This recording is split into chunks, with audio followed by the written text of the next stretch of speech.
Welcome back to Background Historian. Tonight, we begin a soft and comforting journey into one of the most iconic voyages in early American history, the crossing of the Mayflower. In this 20-part sleep-friendly series, we will drift slowly alongside the Pilgrims as they make their way from the shores of England to the unfamiliar, wind-brushed coastline of North America. Rather than focusing on battles or politics, this series brings forward the quieter human story beneath the legend. The daily rhythms aboard the ship, the hopes and fears carried across the ocean, the fragile bonds of community, and the gentle perseverance that shaped their new life.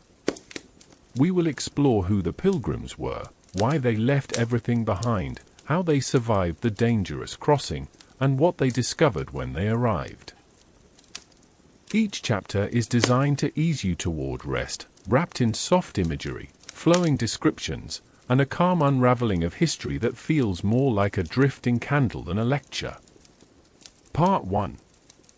Who the Pilgrims were, a quiet unfolding of origins. When we begin the story of the Pilgrims, it helps to move slowly, as though lifting an old, worn book from a wooden shelf and letting it open naturally to its first gentle pages. Their story does not start in America, nor even with a ship, but with an idea that grew quietly in the hearts of ordinary men and women living in England in the early 1600s. To understand who the Pilgrims were, we must settle into the rhythms of their everyday lives, their hopes, their faith, and the subtle stirrings that eventually led them across an ocean. Tonight, we sink into that early world with calm curiosity, allowing it to take shape softly around us. The Pilgrims were part of a broader religious movement known as the Separatists, people who believed that the Church of England had become too intertwined with government and too close to the rituals of the Catholic Church. England at this time was not a place where one could freely choose how to worship. Religion was tied tightly to the state, and those who disagreed with official practices often faced fines, imprisonment, or social pressure. The Separatists wanted to worship in a simpler, more personal way. They wanted faith to be intimate rather than ceremonial, inward rather than public, and they longed for the freedom to gather in small groups, read scripture, and practice their beliefs quietly. Most Separatists were not wealthy or powerful. They were farmers, craftsmen, mothers, fathers, neighbors, and friends. They lived in small towns and villages with cobblestone streets, thatched roofs, and fields stretching into the countryside. Their lives were filled with familiar rituals, baking bread, tending to animals, spinning wool, mending tools, raising children, and gathering around wooden tables for meals. Yet beneath the surface of their ordinary routines, there was a sense of weariness. They felt constrained, watched, and restricted in how they could express their deepest convictions. The Pilgrim's story is sometimes told as one of bold rebellion, but in truth it began with quieter emotions, discomfort, longing, and the desire for spiritual honesty. Many of them were deeply humble people who never intended to start a movement or become historical figures. They simply wanted to live in alignment with their beliefs, even if that meant stepping into the unknown.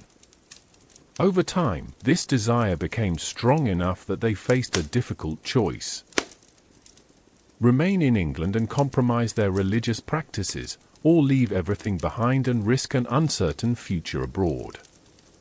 Before they ever boarded the Mayflower, the Pilgrims made a smaller but significant journey to the Netherlands, a place known for its relative religious tolerance.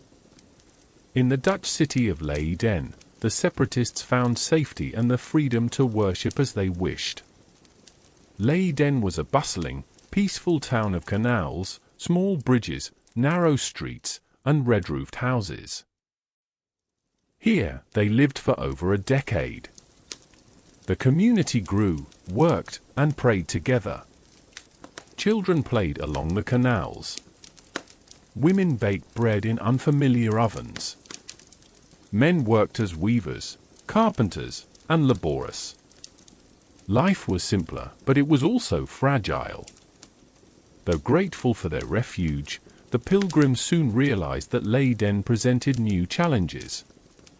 The Dutch language was difficult to learn, and many of the English children began adopting Dutch customs, clothing, and ways of thinking.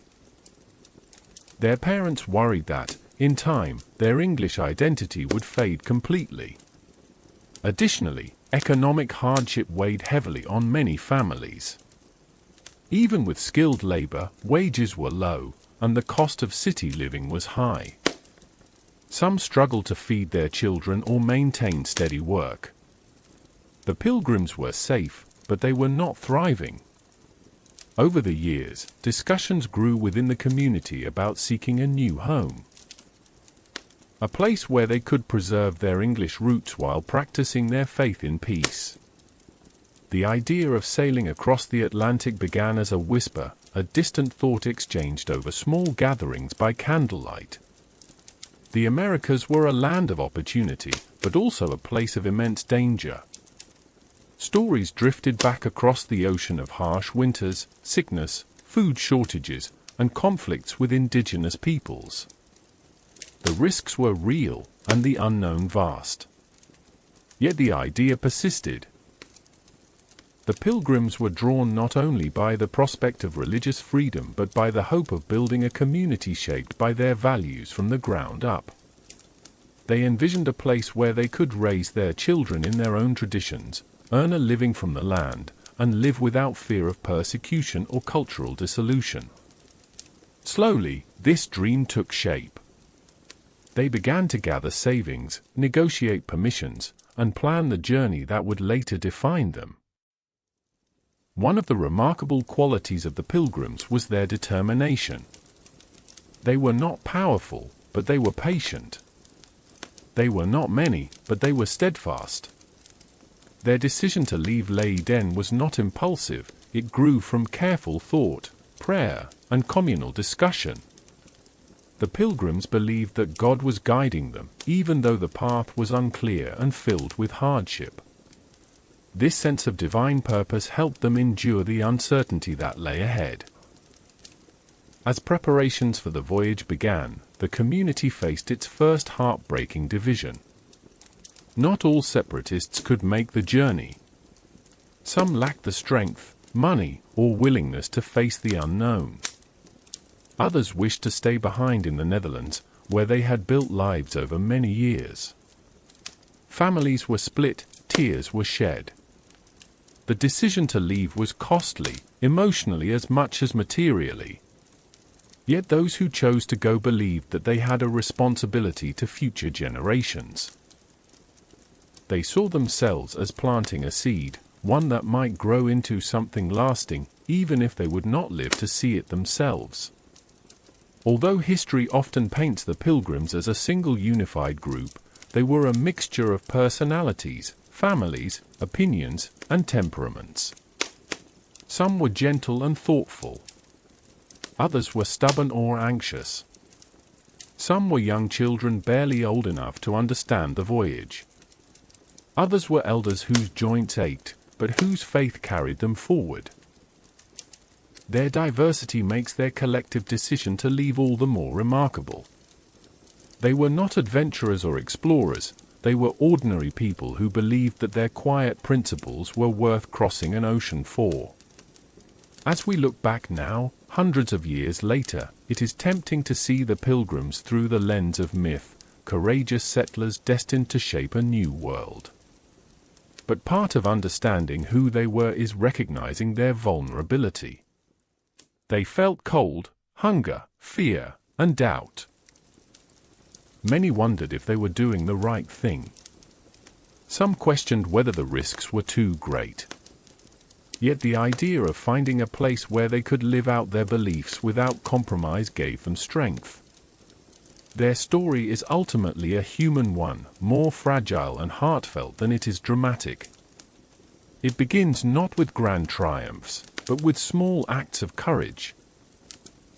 A man deciding to leave his hometown, a mother wrapping her children in blankets for an uncertain journey, a young girl watching the shoreline fade behind her as the ship pulls away. These quiet beginnings remind us that history rarely starts with spectacle. It starts with longing, hope, and the willingness of ordinary people to take extraordinary steps for the sake of freedom.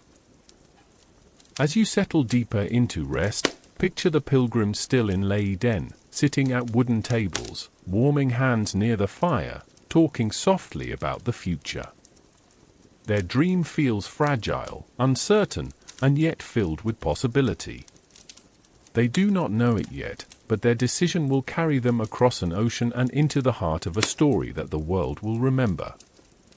Part 2. The growing resolve to leave Leyden behind. If you can imagine the sound of rain falling on old Dutch rooftops, or the soft movement of water through one of Leyden's narrow canals, then you can imagine the atmosphere in which the Pilgrims made one of the most difficult decisions of their lives. Their time in the Netherlands had given them safety, something they cherished deeply. Yet with each passing year, that safety seemed to come wrapped in a growing sense of limitation, instability, and quiet worry. Part 2 brings us into that tender tension as families began to consider leaving the one refuge they had ever known abroad. Life in Leyden was peaceful in some ways, but it was never easy. Many of the Pilgrims took on hard, low-paying jobs. Men often worked long hours in the textile industry, bending over looms for most of the day in dimly lit workshops. Women spun wool, sewed garments, prepared food, and took in labor to support their households.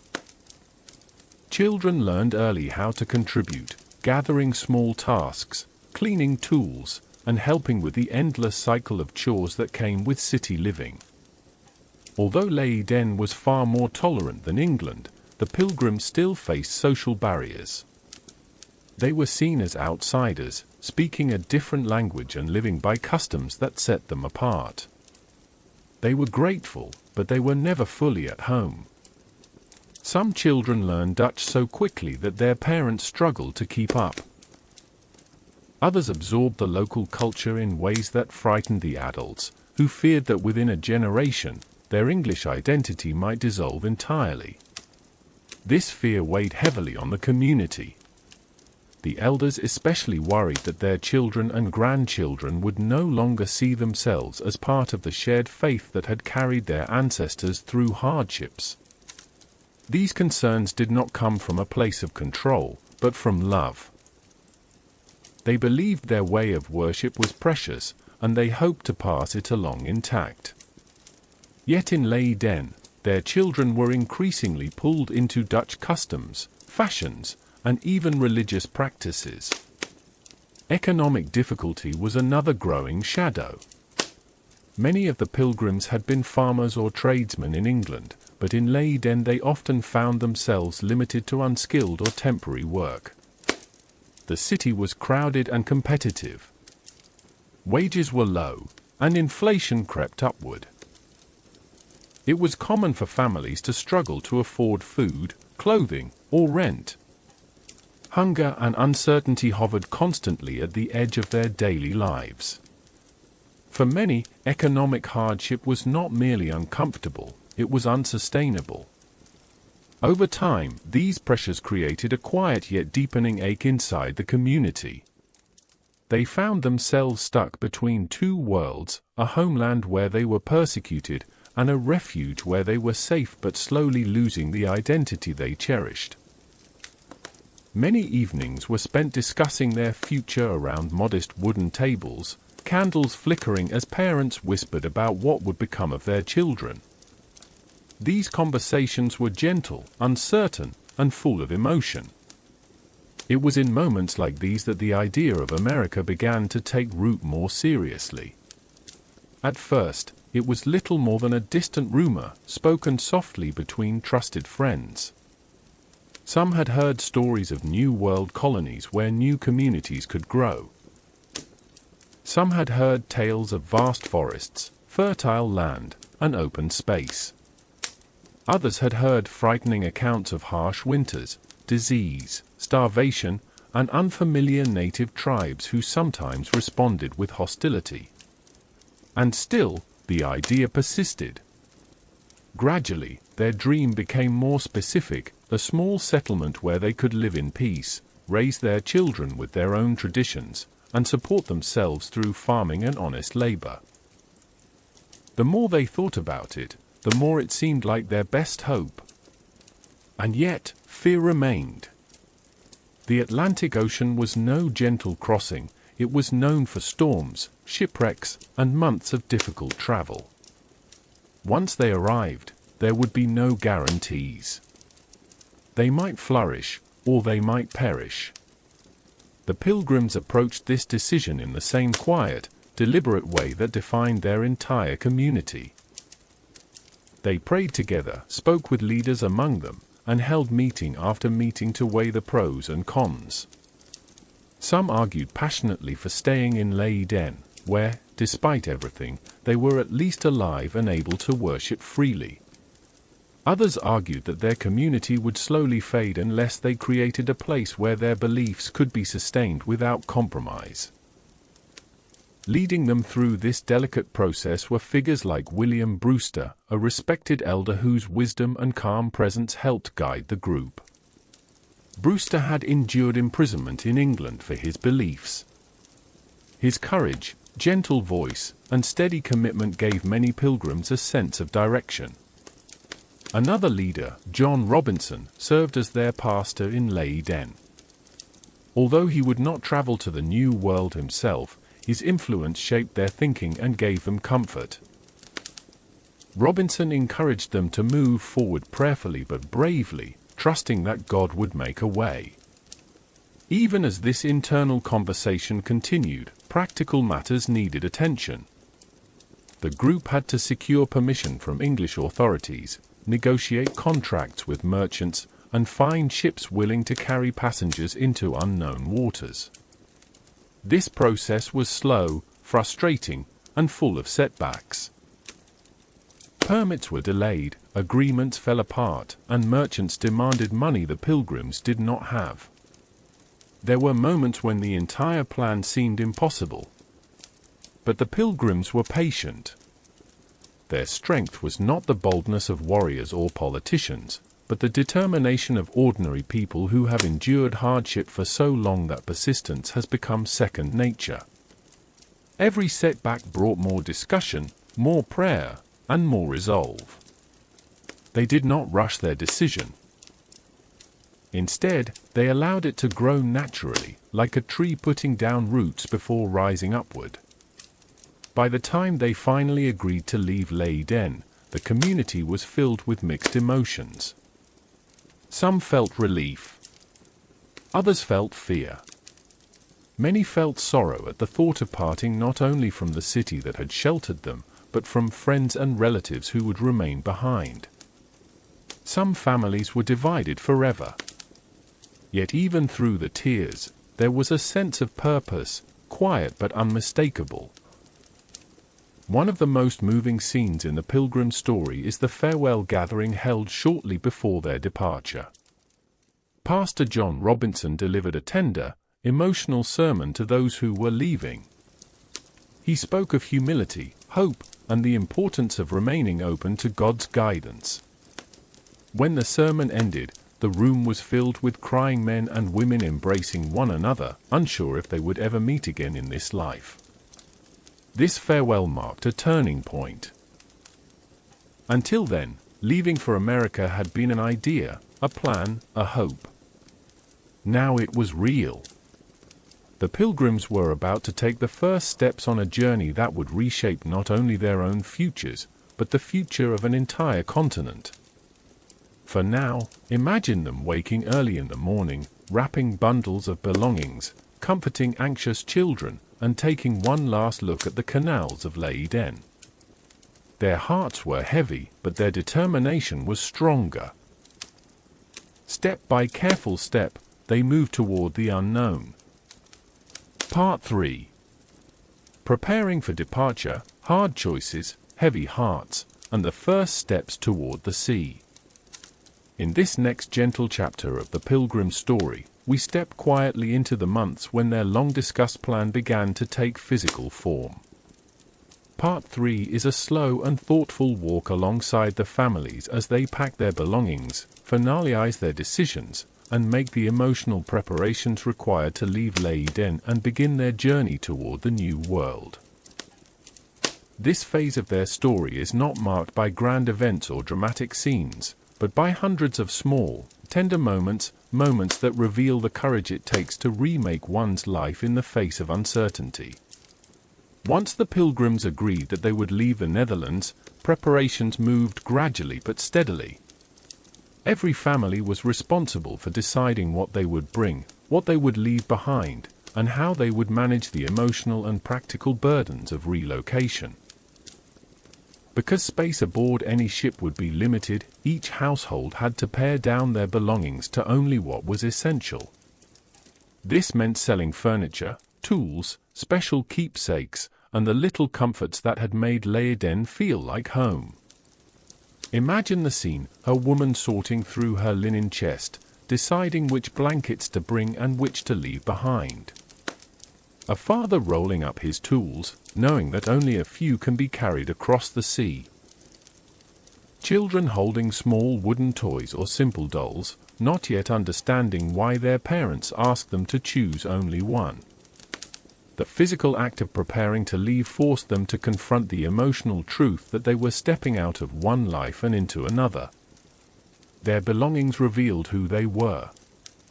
They packed Bibles, because Scripture guided every part of their lives. They packed seeds, wheat, barley, peas, hoping to plant familiar crops in unfamiliar soil. They packed iron cooking pots, simple utensils, and bags of dried goods to sustain them for the journey. Many brought warm clothing, knowing that the ocean could be bitterly cold. Everything they owned had to serve a practical purpose, because the journey would offer no room for excess. Before they could board any ship, the Pilgrims had to settle affairs with neighbors, landlords, and employers. Many had lived in Leyden for over 10 years, forming deep relationships with locals. These were friendships built on shared workspaces, daily routines, and the mutual respect that grows between neighbors over time. Saying goodbye was not easy. Tears flowed freely as goodbyes were exchanged at doorways and canal-side walkways. Although language differences sometimes stood between them, affection did not. Some Dutch families wept openly as the English separatists prepared to leave, others offered blessings or baskets of food for the journey. Yet among all the sorrow, there was a steady sense of resolve. The Pilgrims believed that they were being called toward a new chapter, one that might be difficult but would allow them to shape their future with intention and faith. Their pastor, John Robinson, continued to support them with sermons filled with gentle wisdom. He encouraged them to keep their hearts open, to treat others with kindness, and to remain humble as they stepped into unknown territory. Although he himself would not travel with them, Robinson was a source of grounding peace. As the departure approached, one of the hardest realities the Pilgrims faced was the separation of families. Not everyone could afford the voyage at once. Some people were too old, too sick, or too uncertain to go immediately. Others planned to remain behind and join later if the settlement succeeded. This meant that, in many families, spouses, siblings, and close friends had to part ways indefinitely. They gathered for last meals, exchanged letters, and promised to pray for one another. These farewells were painful, but they were also filled with tenderness. They knew that their bond as a community would endure no matter how far they traveled. One of the key tasks in this period was arranging passage aboard two ships, the Speedwell and the Mayflower. The Speedwell was meant to carry many of the Leyden passengers from the Netherlands to England, where they would meet the larger Mayflower. The Pilgrims sold goods, pooled savings, and secured financial support from English merchants who agreed to sponsor the voyage in exchange for a share of the colony's future profits. The Pilgrims did not like relying on business contracts, but they had little choice. Leaving Europe required immense resources, and they would need every bit of help they could get. Securing the Speedwell was itself a major undertaking. The ship, though smaller than the Mayflower, was a carefully chosen vessel that the Pilgrims trusted for the short crossing. Before they boarded, sailors inspected it, made repairs, and stocked it with necessities.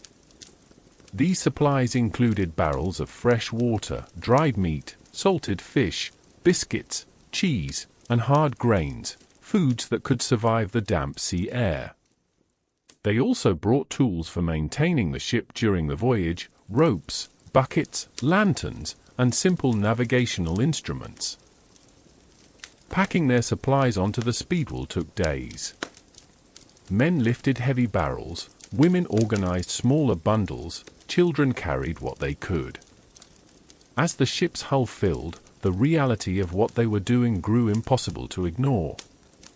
Each item brought on board was a piece of their future.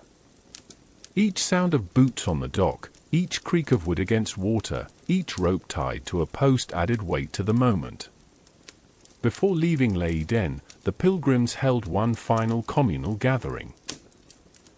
A farewell service led by Pastor Robinson. This meeting is described in historical accounts as deeply emotional. Robinson reminded them that although they were separating physically, they were united in spirit. He encouraged them to show love, patience, and understanding to one another on the journey, because the ocean would test their resilience and unity. He spoke gently of God's guidance and the courage needed to face the unknown. The tears shed that day were not simply tears of sadness. They were tears of gratitude, fear, hope, and devotion intertwined. On the morning of departure, the Pilgrims left Leyden quietly, traveling by canal boat toward the port of Delfshaven. The early hours were calm. The sky was soft and grey. Birds moved along the rooftops, unaware of the significance of the moment. As the boats glided through the familiar canals, women held onto their children, and men stared ahead in somber thought.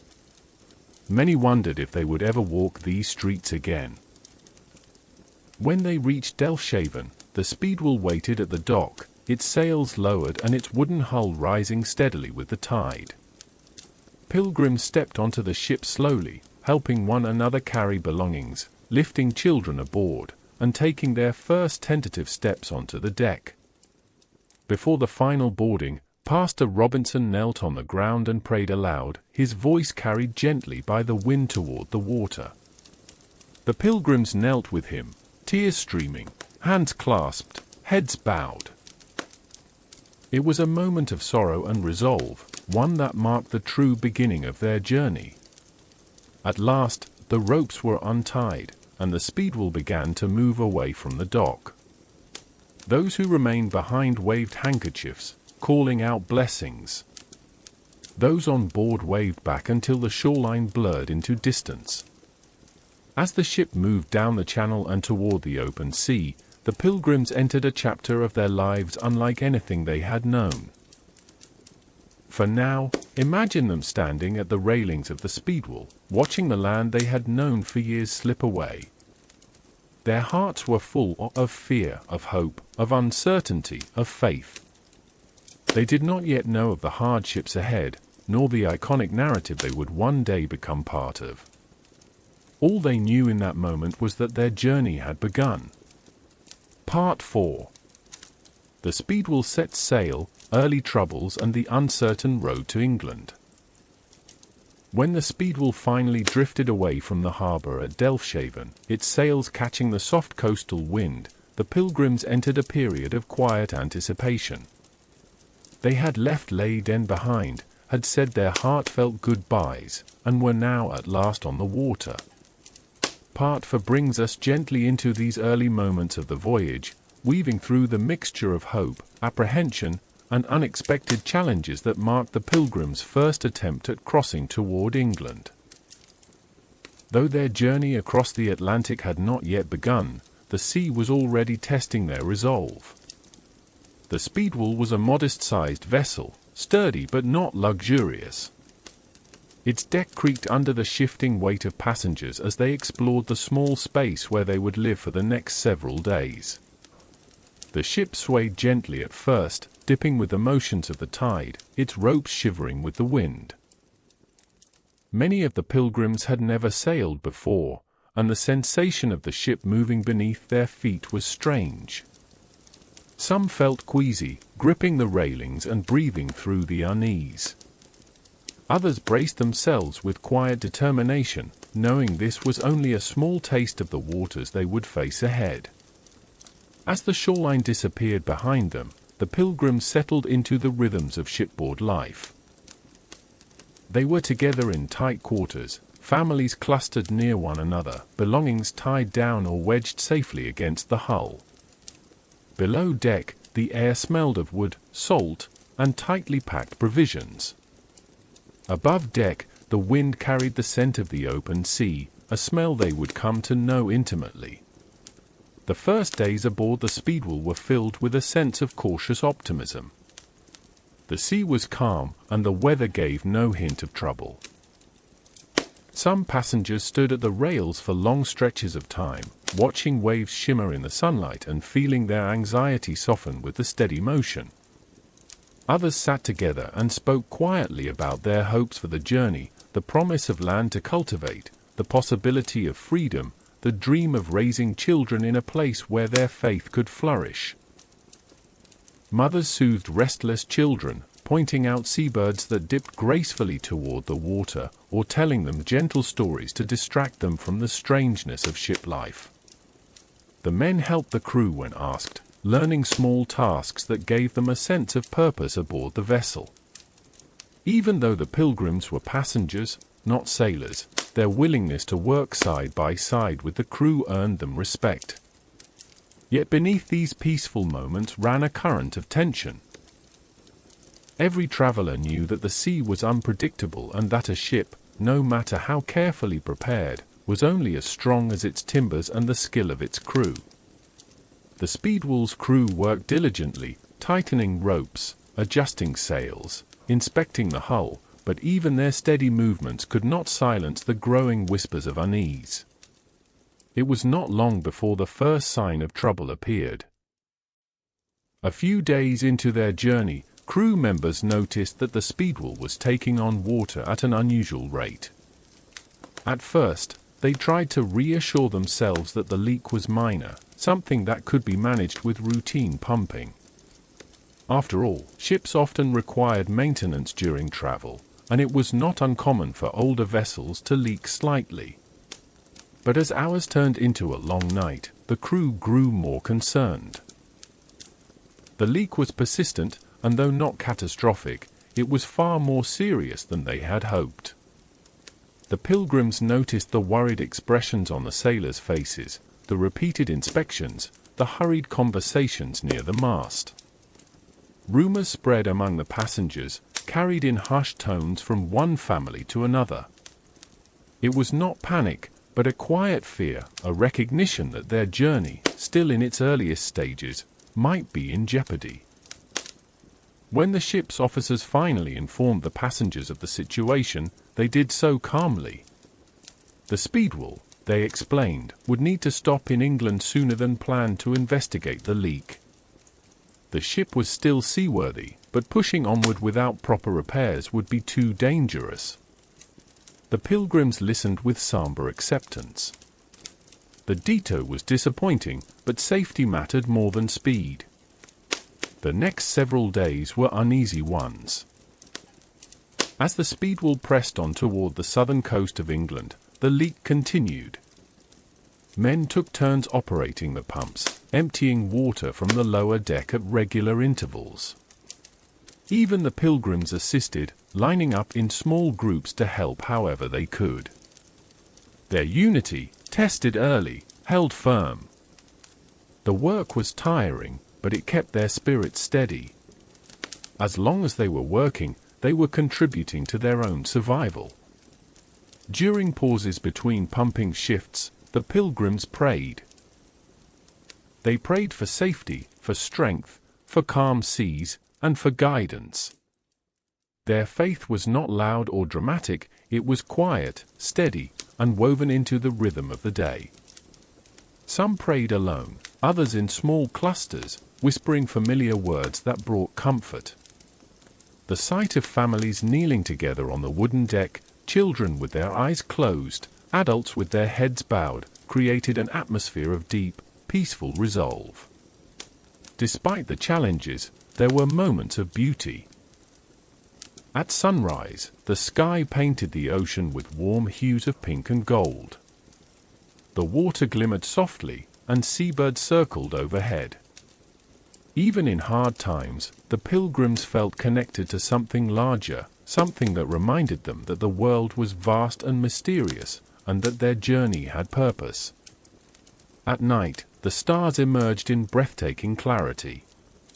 The absence of city lights allowed the sky to unfold fully above them, a sweeping expanse of glittering detail. The Pilgrims, accustomed to candlelit evenings in Leyden, found themselves moved by this celestial panorama. Some whispered psalms. Others simply stared upward, letting the beauty soothe their anxious minds. As the coast of England came into view, the passengers felt both relief and disappointment. England meant repairs, but it also meant delays, uncertainty, and additional costs. Their original plan had been to leave England quickly and begin the Atlantic crossing without lingering. Now, it was clear that nothing about their journey would unfold smoothly. The Speedwell soon arrived at the port of Southampton, where the Mayflower awaited. The sight of the larger ship brought a renewed sense of hope. The Mayflower was more robust, more spacious, and clearly built for ocean travel. Seeing it anchored confidently in the harbor reassured many pilgrims that their dream was still alive. Still, the matter of the Speedwell's leak had to be addressed. Shipwrights boarded the vessel, examined its hull, and performed repairs. The Pilgrims watched these inspections with a quiet attentiveness. Some believed the ship would be ready soon. Others suspected that deeper problems lingered. For now, they had no choice but to wait. While repairs were underway, the Pilgrims explored Southampton cautiously. They bought additional supplies, spoke with merchants, and touched English soil for what would be, for many, the last time. There was comfort in being back in a place where their language was spoken freely and naturally, even if it was only temporary. Throughout this period of waiting, their resolve remained steady. They did not turn back, even though turning back would have been the easiest choice. They did not abandon their plan, even though obstacles seemed to multiply. They held fast to their belief that they were meant to continue. And so the Pilgrims, aboard the troubled Speedwell, paused at the edge of their greater journey. They had left Leyden behind, but the new world still lay far beyond the horizon. The ocean had tested them early, but they had not faltered. When the repairs were finished, and the moment came to decide their next steps, their courage would be tested again. For now, rest gently with the image of the Speedwell rocking softly in the English harbour.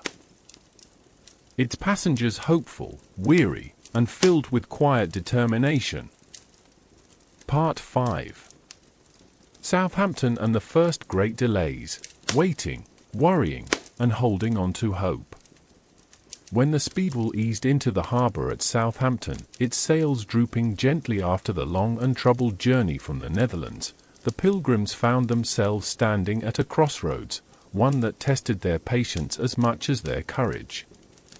Part 5 brings us into these days of waiting, repairing, meeting, planning, and wondering. The ocean crossing was meant to begin soon, but time slipped by like soft waves against the harbour walls, and the Pilgrims entered a period shaped not by adventure, but by uncertainty. Southampton, in the early 1600s, was a bustling port town perched on the southern coast of England. Ships from across Europe docked there, bringing goods, spices, fabrics, tools, and travelers from distant lands. The air carried a mixture of sea salt, fish, wood smoke, and the occasional aroma from the market stalls that sold warm bread and roasted meat. To the Pilgrims, many of whom had lived quietly in Leyden for years, Southampton felt lively, noisy, and filled with unfamiliar energy. Yet beneath the town's activity, the Pilgrims' own journey felt paused. Their arrival was supposed to mark the moment when they joined the Mayflower and set out across the Atlantic. Instead, they found themselves tangled in delays as the Speedwell underwent inspection. Shipwrights crawled into the vessel's lower sections, hammering and sealing, running their hands along the wood, and discussing what might have caused the leak. The Pilgrims watched them with quiet attention, searching the craftsmen's faces for hints of confidence or doubt. Days passed. And still more days. Repairs continued longer than expected. The more the shipwrights worked, the more uncertain the situation appeared. Some men insisted the Speedwell would sail without trouble after their adjustments. Others suspected that the ship, no matter how carefully mended, simply wasn't fit for a journey across the unforgiving Atlantic. For the Pilgrims, these delays created a difficult emotional space. They had already said their farewells. They had left their homes. They were mentally and spiritually prepared for the dangers of the crossing. Now they had to sit still, wait, wonder, and hope. During these days in Southampton, the Pilgrims filled their time in practical ways. They purchased additional supplies using what remained of their pooled resources. They bought salted beef, dried peas, cheese, biscuits, and casks of water. They acquired tools for farming, shovels, axes, saws, believing these tools would be essential once they reached the new land. They bought seeds for barley, wheat, and rye, hoping these familiar crops would take root in foreign soil. They also bought livestock, goats for milk, chickens for eggs, which were noisy, restless passengers to be. Children watched them with wide eyes, sometimes amused, sometimes overwhelmed by the thought of sharing a ship with animals, passengers, crew, and all the supplies packed tightly into the vessel's belly. Southampton streets became a temporary home. Pilgrim children wandered alongside the docks, their wooden shoes clacking against the planks as they watched the waves lapping at the piers. Men walked through the markets with weary expressions, calculating what they still needed and how much money they had left. Women carried bundles of goods through the town, their skirts brushing against crates of fish or baskets of vegetables. Though they felt like strangers, the Pilgrims were treated with quiet respect by many locals. Word had spread of their unusual mission, families attempting to cross an ocean in search of religious freedom, traveling not as wealthy colonists but as humble community members bound together by faith. Some merchants offered them fair prices. Others offered small discounts, recognizing that these travelers carried little money but great determination. Still, not all interactions were peaceful. England, after all, was the country the Pilgrims had fled. Some locals eyed them with suspicion, viewing them as outcasts or rebels against the Church of England. While no major conflicts erupted, the Pilgrims walked carefully, mindful that hostility could arise from any misunderstanding. Yet even with challenges around them, the Pilgrims found moments of calm.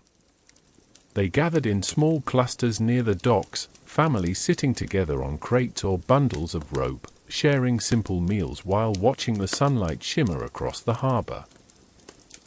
They prayed together quietly, their calm voices blending with the soft sounds of gulls overhead. Pastor John Robinson had stayed behind in Leyden, but his teachings lingered with them. They spoke gently, treated one another kindly, and sought to maintain unity throughout the stress of the delay. One of the most pressing concerns during this period was money. Delays were costly. Every extra day in Southampton meant more nights to pay for food, shelter, and storage. They had entered into contracts with English merchants who were financing part of the voyage in exchange for profit later on. But if the Pilgrims spent too much now, they would arrive in the New World with little or nothing to sustain them. Each day, leaders like William Bradford and William Brewster calculated their funds, worried, recalculated, and prayed for a swift resolution. Beyond the financial strain was another worry. What would the Speedwell's troubles mean for the Mayflower? The larger ship waited in the harbor, its crew prepared, its provisions ready, its anchor holding firm in the slow-moving tide. But every day the Speedwell delayed meant the Mayflower delayed too. Sailors grew impatient. Merchants became frustrated. Tension settled in the air like fog. Despite this, the Pilgrims did not break apart. Their unity was their strength. They spent time reminding one another why they were undertaking this voyage. Not for wealth, or fame, or adventure, but for a life of faith lived freely. Their shared purpose steadied them like an anchor in deep water. Eventually, after days of work, the shipwrights announced that the Speedwell was repaired. There was relief among the Pilgrims, cautious and hopeful. The vessels were nearly ready. The Mayflower and the Speedwell would depart England together and begin the long ocean crossing. The Pilgrims organized their belongings once more, carefully arranging what they would need for the journey.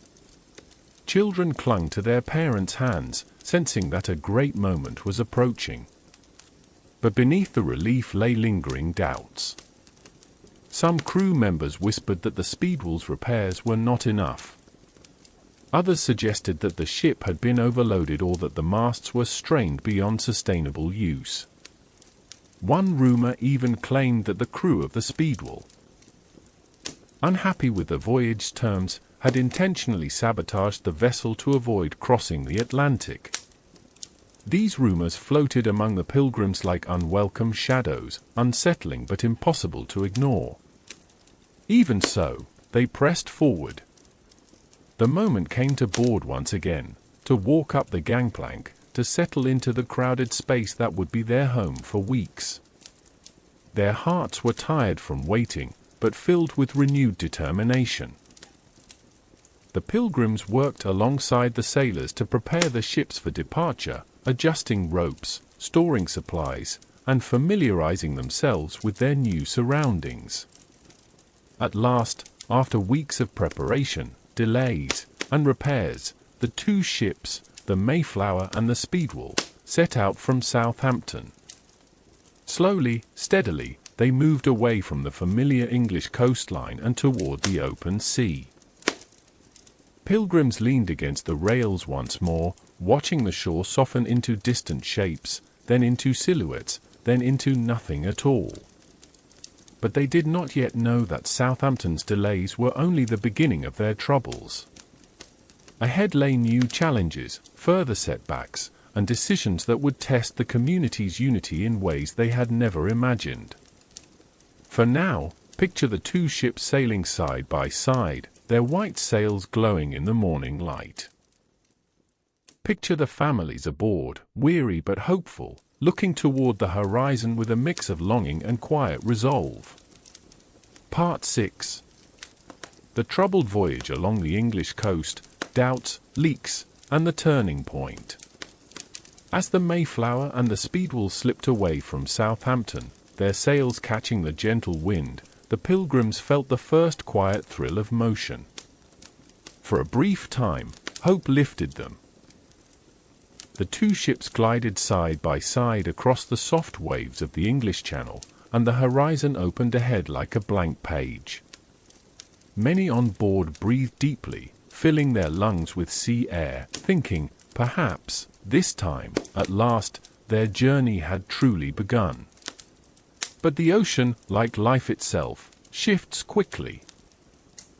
Soon the early optimism faded into the heavy rhythm of trouble, and Part 6 leads us gently into that period of weary anticipation, stubborn endurance, and the long unfolding of the Speedwell's final failure. The two ships stayed close in those early days, moving steadily along the coast as they headed westward. The Mayflower appeared strong, steady, and confident, its wide hull cutting cleanly through the waves. The Speedwell, smaller and more delicate, followed faithfully beside it. Passengers aboard both vessels exchanged signals and greetings as the crews adjusted sails and checked the sky. There was a sense of partnership, a feeling that the voyage was a shared endeavor rather than the burden of a single ship. On board the Mayflower, the passengers were already settling into routines, organizing their spaces below deck, securing crates, and learning the rhythms of life at sea. But on the Speedwell, something felt wrong. The ship lurched a bit too sharply in the wind. It seems creaked in ways the crew found troubling. The sailors kept a closer watch on the bilge, and the Pilgrims, who had already endured one leak, began to sense that something was amiss. At first, it seemed minor. A small amount of water seeped in. The Pilgrims helped operate the pumps, their hands gripping the wooden handles as they worked in steady, rhythmic motions. They had grown used to this in their first passage from Delfshaven to England. They told themselves it was manageable, something they could endure until the Atlantic crossing began in earnest. But as hours passed, the leak grew worse. The Speedwell strained under the wind, dipping and rising with each swell. The crew moved quickly, adjusting ropes, shifting ballast, and examining the hull for cracks. Their movements grew sharper, their voices lower. They did not want to alarm the passengers, but the truth was hard to soften: the Speedwell was leaking again. The Pilgrims, though anxious, remained calm. They gathered on deck, watching as the sailors worked. Some whispered quiet prayers. Others comforted their children or spoke with the leaders, seeking reassurance. The air carried a hushed tension, fear intertwined with resignation. They had already waited through one delay. Could they survive another? After much discussion, the two captains decided to bring the ships into the port of Dartmouth, a coastal town nestled between rolling green hills and a calm estuary. The Speedwell needed to be repaired again, there was no way around it. The Mayflower followed the smaller ship, unwilling to leave its partner behind.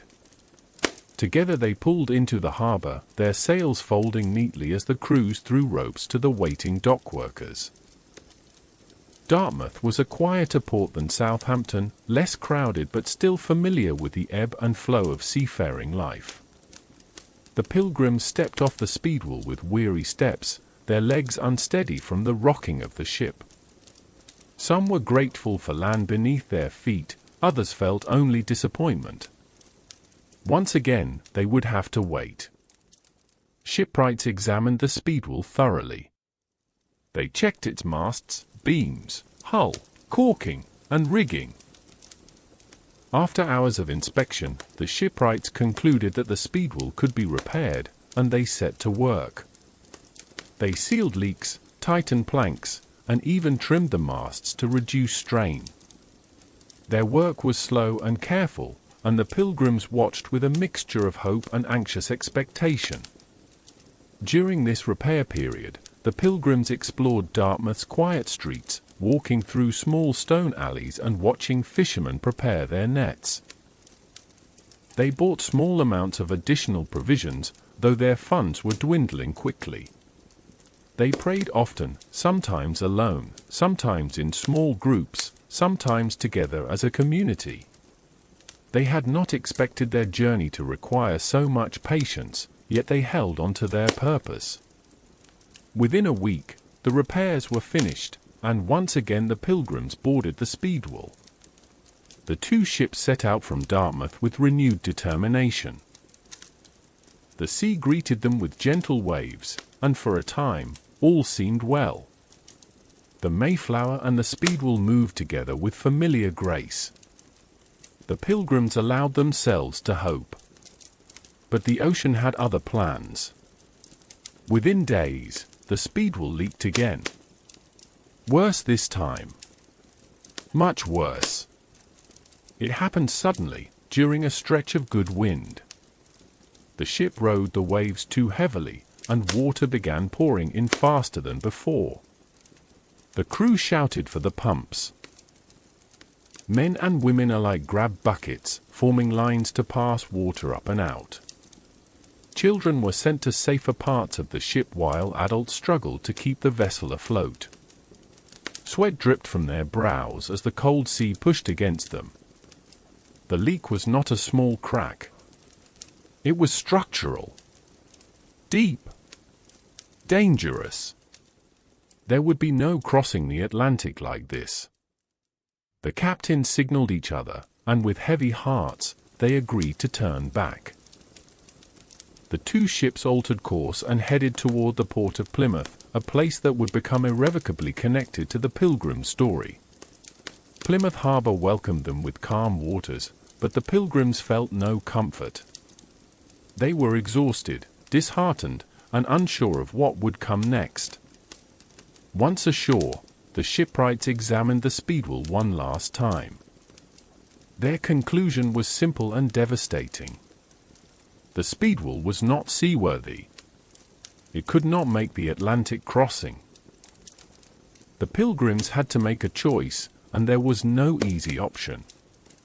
They could abandon the voyage entirely, lose their investment, and return to Leyden or England, or they could continue with just one ship, the Mayflower, even though this meant fewer passengers, tighter quarters, and even greater hardship. The decision weighed heavily on everyone. For some families, the choice was forced upon them. Only a limited number of people could fit aboard the Mayflower. Those who stayed behind would have to wait, perhaps a year or more, before another vessel could be arranged. Friends had to part. Husbands and wives had to decide who would go and who would stay. Some wept openly on the docks. Others stared silently at the cold, grey water, wrestling with the pain of separation. But amid the sorrow, there was resolve. The Pilgrims believed this journey had been placed before them for a purpose. And so, they gathered their courage, redistributed their belongings, and prepared once more to set sail, this time with a single, crowded, determined ship. As the Mayflower readied itself for departure, the passengers who would remain behind offered final blessings. Those who boarded embraced them tightly, promising to write, to send for them, or to return someday. The community did not fracture, it stretched, like a tree shaped by strong winds, but its roots held firm. When preparations were complete, the Mayflower's anchor lifted slowly from the water. The ship drifted toward the open sea, carrying its passengers toward the vast and unknown Atlantic. Behind them, on the quiet pier at Plymouth, loved ones watched until the ship became only a speck against the horizon. Ahead lay danger, storms, illness, and uncertainty, but also hope. Part 7. The Mayflower alone, a crowded ship, a heavy silence, and the last glimpse of home. When the Mayflower finally prepared to leave Plymouth, without the Speedwell, and without many beloved friends and family members, the Pilgrims entered one of the most emotional moments of their journey. Part 7 brings us gently into this quiet, human space. The separation, the last-minute reshuffling of belongings, and the experience of stepping aboard a ship that suddenly felt smaller, heavier, and more tightly bound to fate than ever before. The morning of departure came wrapped in soft grey light. Mist hovered low over the harbor, drifting around the wooden pillars of the pier. The Mayflower sat quietly in the water, its masts rising like dark silhouettes against the pale sky. There was no celebration, no triumphant farewell. Only a solemn recognition that this was the moment when everything was changing. The Pilgrims walked slowly up the gangplank, each step echoing with the weight of what they were leaving behind. Those who were staying behind stood on the dock, their faces pale, their eyes damp. Some held hands tightly. Others lifted their children so they could wave one more time at a departing parent or sibling. The soft cry of gulls circled overhead like a melancholy chorus. It is said that no parting is easy. But this parting, for the Pilgrims, felt like stepping through a doorway they would never return through. Once they boarded the Mayflower and the ship pushed away from the English shore, all familiarity would disappear behind them. The world ahead was unknown, vast, and forever different. When the last passenger climbed aboard, the crew secured the gangplank, tightened the ropes, and prepared for departure. The wind lightly touched the sails, and the ship began to drift away from the pier. A hush fell among the passengers. Some called out final blessings. Others simply stood still, their hands pressed to their chests, absorbing every detail of the shore as it faded: rooftops, trees, church towers, the faint line of the hills. Many cried quietly. Even the strongest among them felt the pull of grief. Once the ship moved farther into the harbor, the sounds of the shore softened into a distant murmur. The Pilgrims, now truly committed to the deep ocean crossing, slowly turned inward. They gathered in small groups across the deck, comforting one another, whispering prayers, and trying to steady their emotions. There was no turning back now. The Mayflower was crowded, far more crowded than it would have been with two ships. Nearly 100 passengers, along with roughly 30 crew members, occupied the vessel. Below deck, space was extremely tight. The area where the Pilgrims would sleep, store their belongings, and live for the next several weeks was not a proper passenger hold, but the between-deck space usually reserved for cargo. It was dark, with only small cracks of daylight slipping between the planks. The ceiling was low, so low that most adults could not stand upright. The air smelled of wood, rope, canvas, and the faint salty dampness that clung to every surface. There were no beds, only small makeshift spaces of straw, mats, or blankets. Families slept in clusters, single men slept near one another, children curled against their parents for warmth and comfort.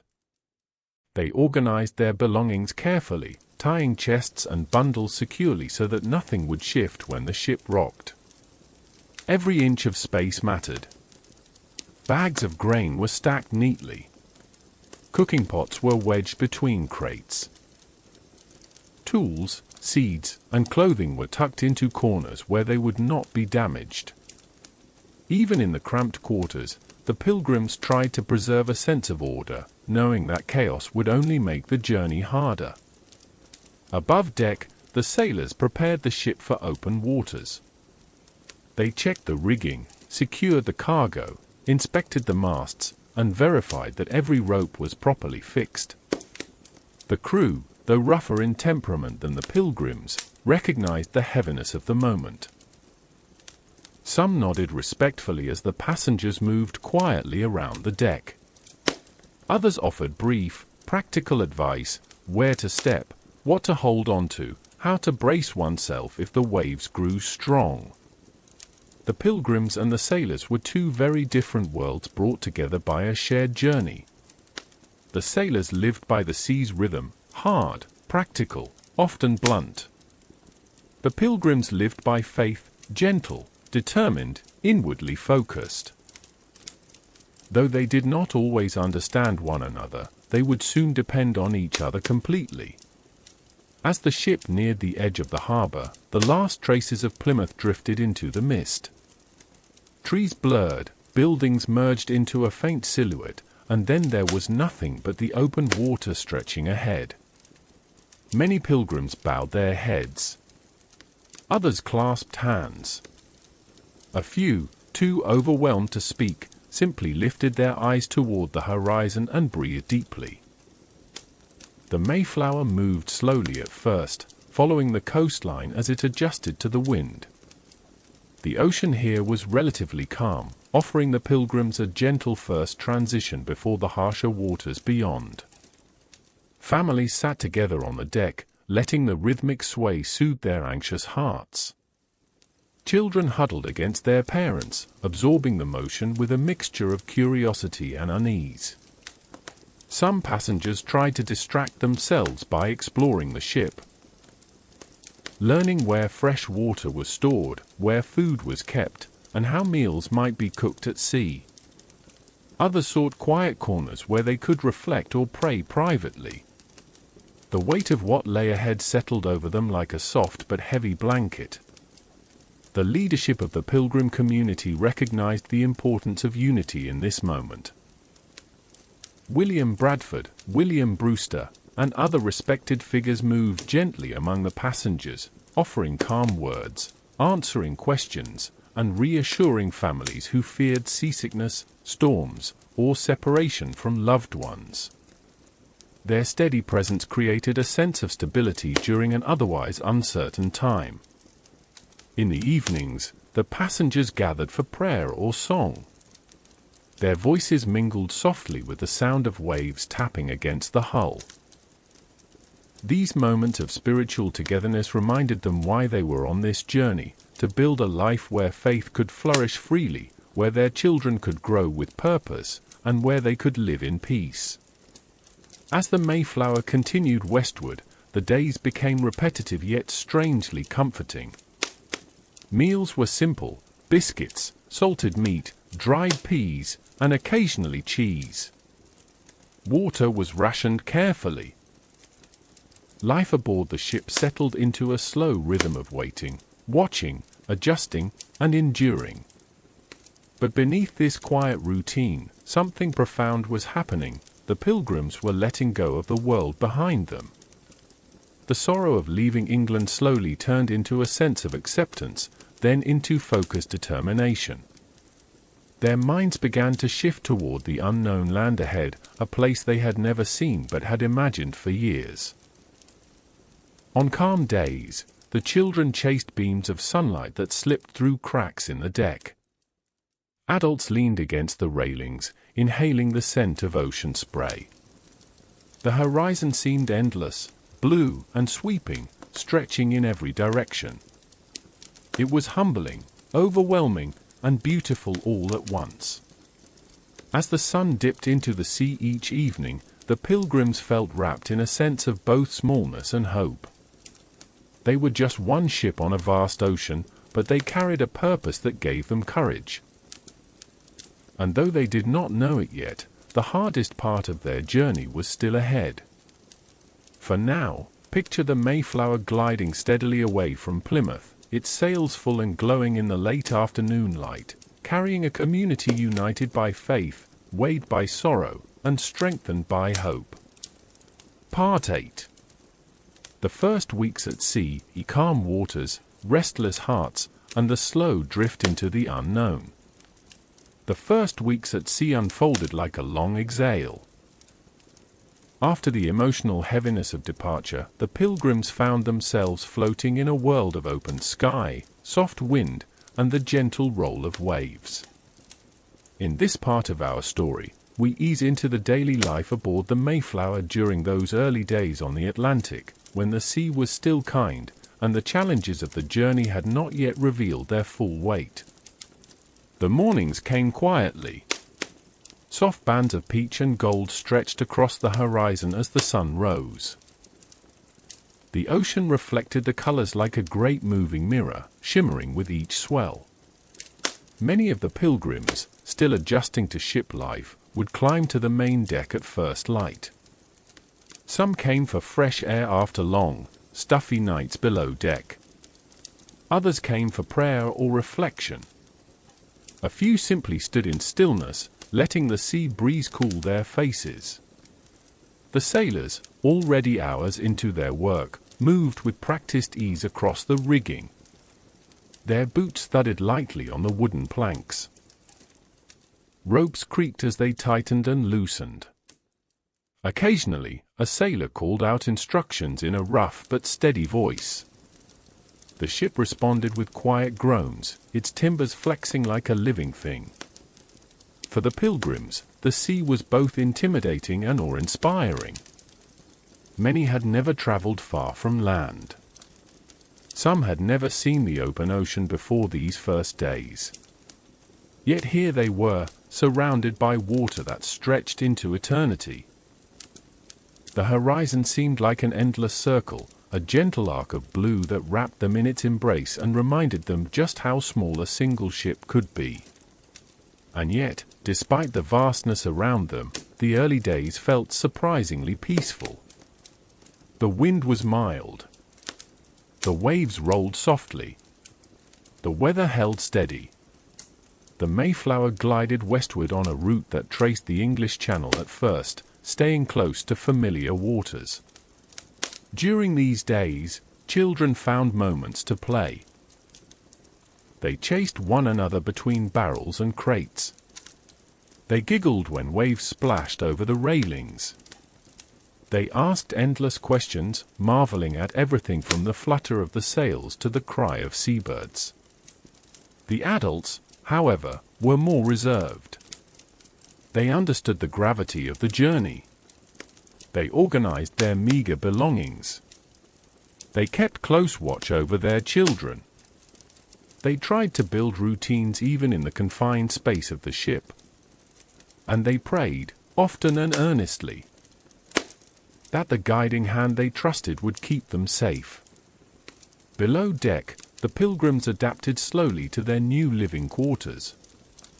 The between-deck space was cramped, but over time it became familiar. Lanterns hung from beams, their dim flickering light casting warm shadows across the walls. Families carved out spaces where they could sleep, eat, and sit together. Some brought small comforts, a Bible, a blanket stitched by a mother, a sachet of herbs to freshen the stale air. Meals were simple.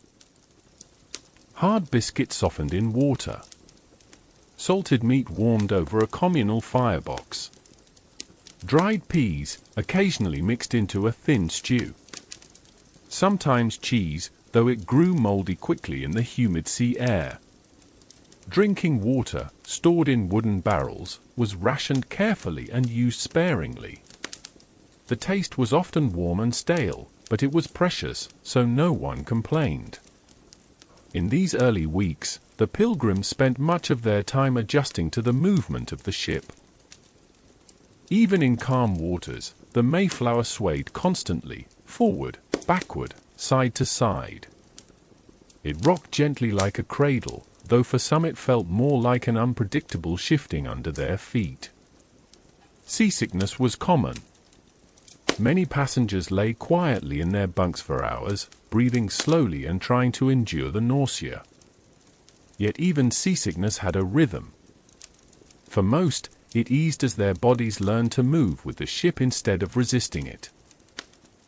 By the end of the first week, more passengers were able to walk confidently across the deck, to stand at the railings, and to breathe in deeply without fear of their stomachs rebelling. During this time, community became more important than ever. The Pilgrims helped one another constantly. When one family struggled with sickness, another offered extra blankets or comforting words. When someone's chest began to ache from the damp air, a neighbor prepared warm broth. When a child cried at night, a gentle hand reached out from nearby in the darkness. They held morning and evening prayers. Soft voices filled the dim space below deck, rising and falling with the ship's motion. These gatherings reinforced their unity, giving them strength and calm. The sea outside might have been vast and unknown, but inside the ship, they were together, anchored by shared faith and purpose. Above deck, the sailors kept to their routines. Some were amused by the Pilgrims' polite, quiet behavior. Others grew fond of the families who showed resilience despite their unfamiliarity with sea life. Though the two groups lived differently and spoke differently, they found small ways to coexist peacefully, sharing laughter over a clumsy stumble, exchanging brief greetings at dawn, or offering help when a sudden shift in wind required many hands. As the Mayflower continued along the channel, the coastline faded. Days grew longer. The familiar shapes of English cliffs and hills disappeared behind them.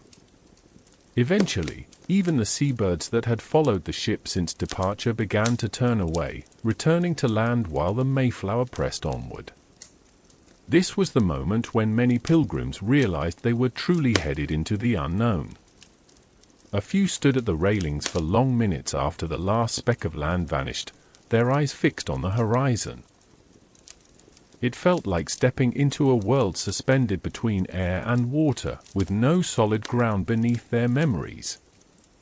And yet, a calm acceptance settled over the passengers. The early days at sea had given them the gift of routine. The ship creaked in predictable patterns. The waves rolled with steady rhythm. The wind filled the sails with a gentle sigh. Birds visited the mast occasionally. The sun rose and set with comforting reliability.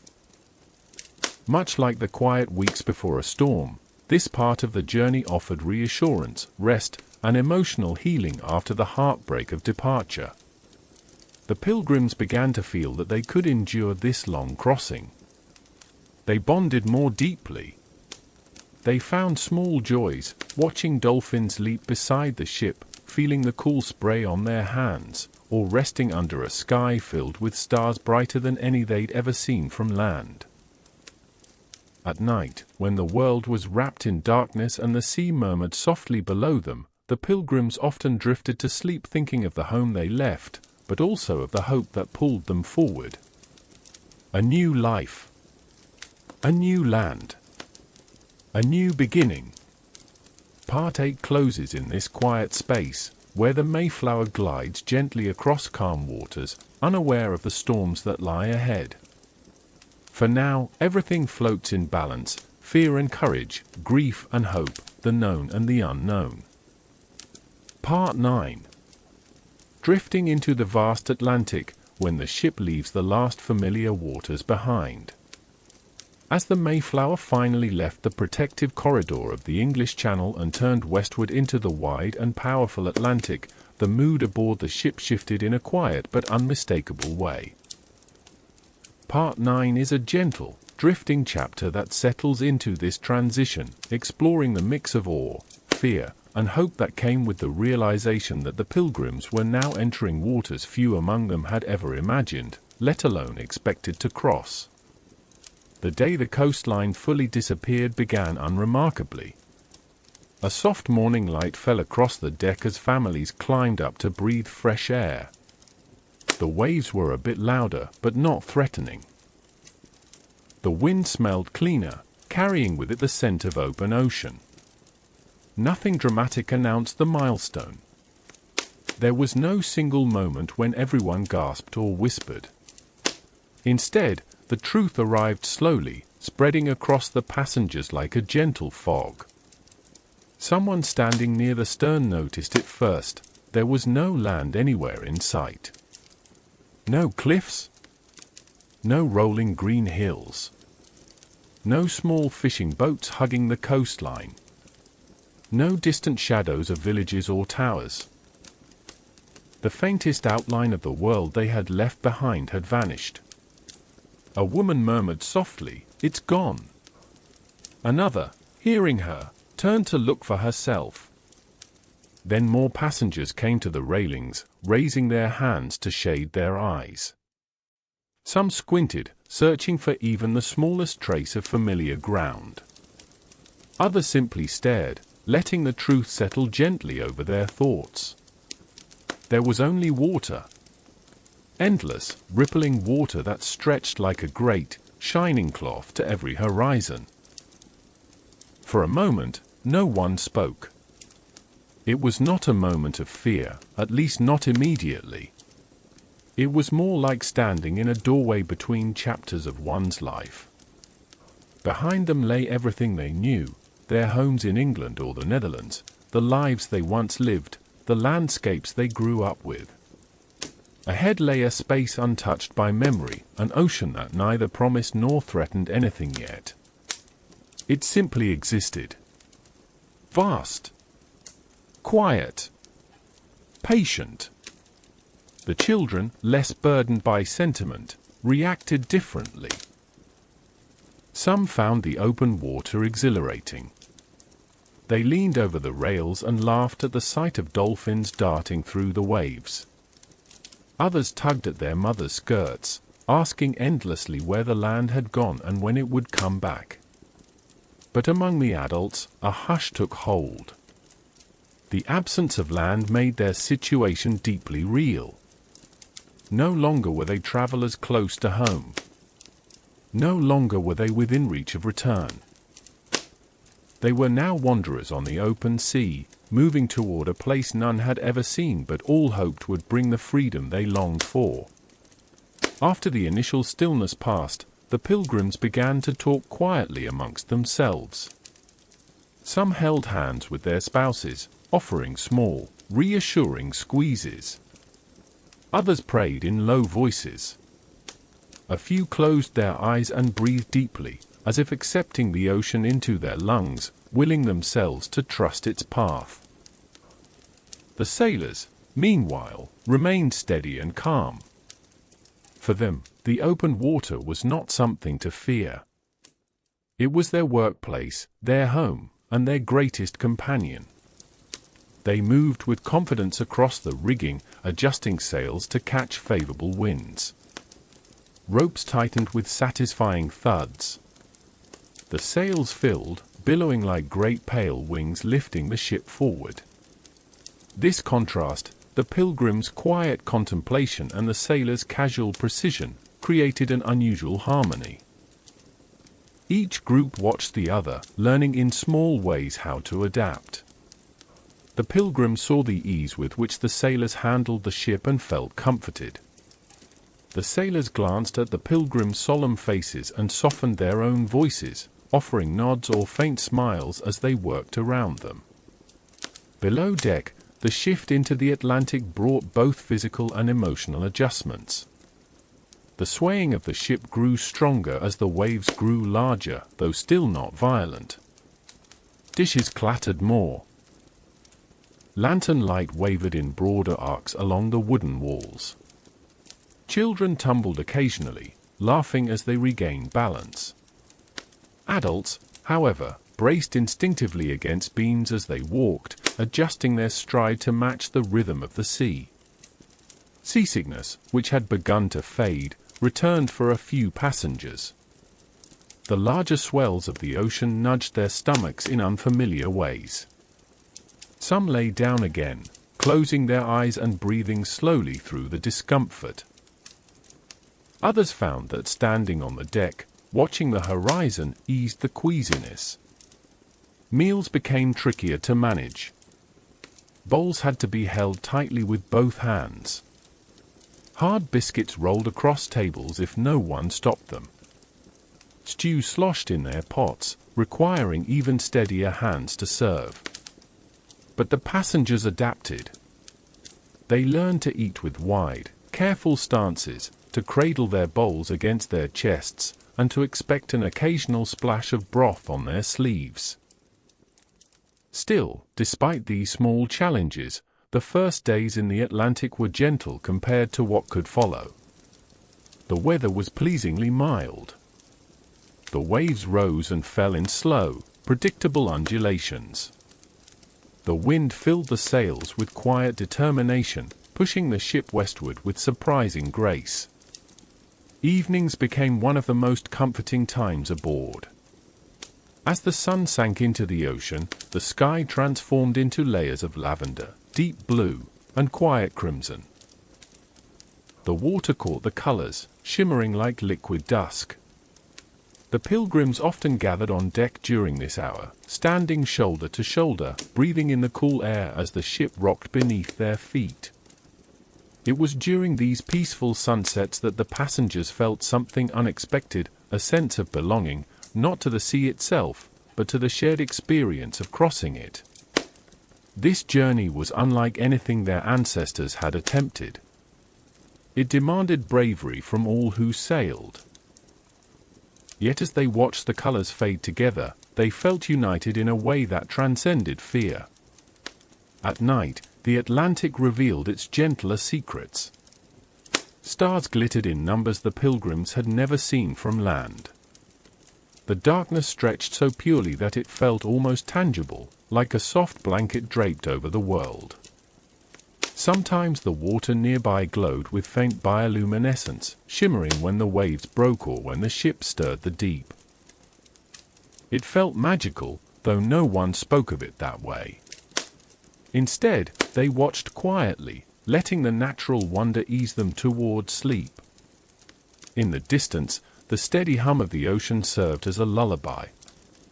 The ship swayed like a cradle. The lanterns flickered warmly.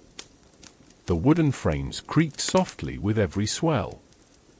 And the Pilgrims, lying close together in the between-deck space, drifted off with thoughts of home, or hopes for the home they would someday build. Part 9 closes on this gently shifting world, a ship now fully committed to the Atlantic crossing, its passengers navigating new emotions, new routines, and a growing sense of collective hope. Though greater hardships lay ahead, these early days in the open ocean offered a quiet beauty, a peaceful transition, and a chance for the Pilgrims to gather strength. Part 10. Storms on the horizon, when the Atlantic begins to test their resolve. The Atlantic can be gentle, like a cradling hand, but it is also vast and unpredictable, holding within its depths a power that few travelers of the 17th century fully understood. Part 10 of this journey invites you into a soft, atmospheric retelling of how the Mayflower first encountered the warning signs of rougher weather. Even in describing the hardships, this chapter remains calm, comforting, and slow-paced, allowing the emotional truth of the experience to unfold without urgency or distress. In the days following the ship's entry into the open ocean, the weather had been unusually kind. Gentle waves, steady winds, and pale blue skies nurtured a fragile confidence among the Pilgrims. They had begun to think that perhaps the journey would not be as perilous as some feared. But sailors knew differently. Experienced eyes watched the sky every morning and evening. They noted subtle shifts, the texture of clouds, the boldness of the wind, the smell of the air. And soon, these signs began to whisper their message. The first hint came not in sight, but in sound. One calm night, as the passengers slept below deck, the sailors noticed that the wind had changed its voice. It moved with a low, humming insistence, swirling around the masts in circular patterns. The crew exchanged quiet glances. This was not a forceful wind, not yet, but it carried the mood of a sea preparing itself. By morning, clouds gathered on the horizon, soft at first, distant and harmless looking. They came in a long stretch of grey-blue, lying low and flat, like a cloth draped across the edge of the world. The Pilgrims noticed them while eating their morning meal, though many simply assumed the sky was shifting in the normal manner of autumn weather. But the sailors had a different interpretation. These clouds were layered, building slowly from underneath, and they moved with a calm, deliberate purpose. The wind grew steadier that day. It pressed harder into the sails, making them billow with deeper, rounder shapes. The ship leaned slightly more as it cut through the water. Yet even then, the conditions were far from frightening. The sea retained its soft, rhythmic motion. Waves rose just a little higher, then fell with a downward sigh. Some of the younger passengers found the increasing motion enjoyable. They laughed as the ship rolled beneath them, pretending to sway dramatically with each gentle tilt. Parents watched with faint amusement, relieved to see their children adapting with such resilience. But among the adults, there was a shared understanding, an unspoken awareness, that nature was preparing to shift. That evening, as the lanterns were lit, the clouds thickened until the sky looked like one continuous sheet of dim grey. A dampness filled the air. Not rain, exactly, but the kind of moisture that rests on one's skin, making clothes feel heavier. Conversations on deck became quieter. Sailors tightened ropes, adjusted knots, and checked the rigging with focused concentration. Everything was done methodically, not out of panic, but out of respect for the sea. When night fully spread across the water, the wind intensified further. It moaned softly through the sails, brushing against wooden beams and rattling loose components just enough to create an uneasy symphony. The pilgrims below deck heard it with mixed feelings. Some whispered prayers. Others held their children close. Many simply breathed deeply, reminding themselves that God watched over them. What made this experience easier to endure was the steady composure of the crew. They walked with purpose. They made no sudden movements. Their demeanor said, "This is normal. This is the sea doing what the sea does." That reassurance spread naturally among the passengers. As the hours passed, the ship began to pitch more noticeably. The gentle rocking evolved into a slow, rolling slide, then a long lift followed by a deeper drop.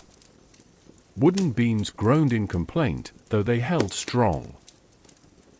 The lantern swung in wider arcs, casting shadows that danced across the beams like rippling fingers of light.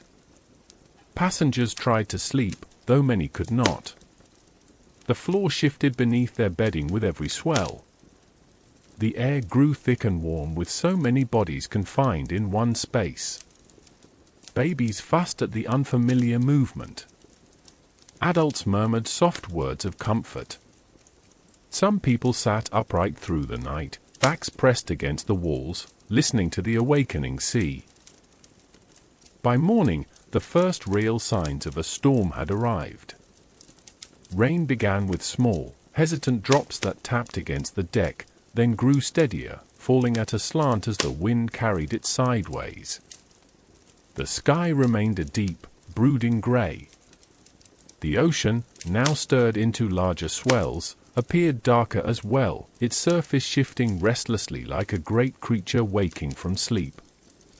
On deck, sailors secured barrels, crates, and loose equipment. They checked the masts, ensuring each line was fastened securely. Their movements were quick but controlled. The pilgrims who ventured above watched with a mix of awe and worry. The power of the Atlantic was no longer a distant idea. It was real, surrounding them on all sides. The sea was not furious, not yet, but it was no longer gentle. Waves rose in tall, rounded humps and fell with heavy splashes that sent saltwater spraying over the rails. The ship pitched at sharper angles. Every descent of the bow cut into the water with a force that sent vibrations through the entire hull. Seasickness returned in full strength for many. The combination of motion, dampness, and anxiety pulled at their stomachs.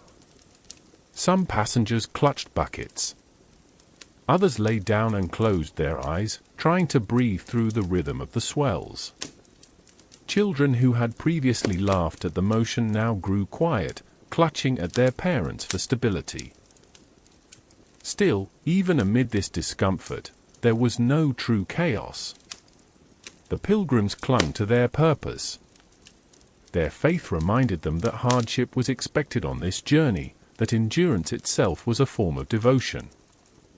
And there were moments, soft, unexpected moments, when the turmoil outside seemed almost beautiful. From certain angles, the rain looked like threads of silver weaving through the air. The dark sea glowed in flashes as lightning flickered inside distant clouds. The wind produced a deep, resonant sound that vibrated against the wood like a low musical note. The entire ship felt alive, shifting and groaning as though it were a creature pushing through the storm with a beating heart and determined soul. By midday, the rain became steadier and the waves taller. But the Mayflower remained firm. Its builders had crafted it for durability, not elegance, and now that sturdiness proved essential. The hull flexed but did not crack. The mast strained but did not break. The sails, reduced for safety, caught just enough wind to keep the ship moving while preventing dangerous speeds. Throughout the day, the Pilgrims fought fatigue. Meals were small and simple, mostly hard biscuits and broth that could be consumed quickly. Water barrels were secured tightly to prevent tipping. People rested where they could, taking turns lying down so that others might stretch their legs. Despite the cramped quarters, the shared experience created a sense of connection among passengers who were not previously close. Later in the afternoon, the storm reached one of its early peaks. Waves slapped the hull with force. Spray flew across the deck like cold mist. The wind howled with a deepening intensity. And yet, remarkably, the Pilgrims found a kind of peace within the storm. It was the peace of acceptance, of recognizing that the ocean, though immense, had its own rhythms and its own mercy. As evening approached, the storm's ferocity softened just a little. The wind, though strong, became more predictable. The rain slowed. The waves eased into longer, smoother motions. And through small cracks in the clouds, faint ribbons of pale yellow light appeared, signaling that the storm was passing, or at least shifting into a gentler phase. By nightfall, the Pilgrims lay exhausted but grateful. They had weathered their first true test on the open ocean. Though far greater challenges lay ahead, their spirits remained intact. They had seen the Atlantic's strength and survived its first attempt to shake them. And in the quiet of the night, as the ship drifted in the aftermath of the storm, many fell asleep with a renewed sense of purpose, knowing that every hardship endured brought them one step closer to the new world they hoped to build. Part 11. A ship tested and repaired, the Mayflower's mid-ocean crisis. When the storm finally calmed, a hush settled over the Mayflower. The passengers, exhausted and grateful for the stillness, emerged cautiously from below deck. The sky remained a thick, muted gray, but the violent slant of the rain had softened into a mist. The ocean still rolled heavily beneath the ship, but the chaotic crashing of waves had been replaced by a measured swell, like the deep, slow breathing of a giant creature recovering from its own exertion. The air smelled of salt, wet wood, and the faint metallic tang of the nails and fittings that had been strained by the storm. Sailors moved with deliberate purpose, checking lines and surveying the masts for damage. The Pilgrims watched them with quiet concern, feeling a subtle shift in the atmosphere. The storm had passed, but something was different. The first sign came from the carpenters.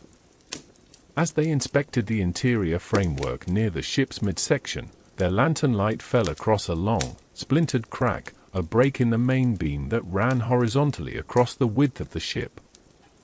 The beam was crucial. It supported the upper decks and helped the hull keep its shape. Without it, the Mayflower could warp, leak, or even break apart in a future storm. The carpenters knelt beside the fracture, pressing their palms against the wood with the same gentleness a healer uses when checking a wound. The beam itself groaned with the movement of the ship, and with each strained creak, the severity of the damage became clearer.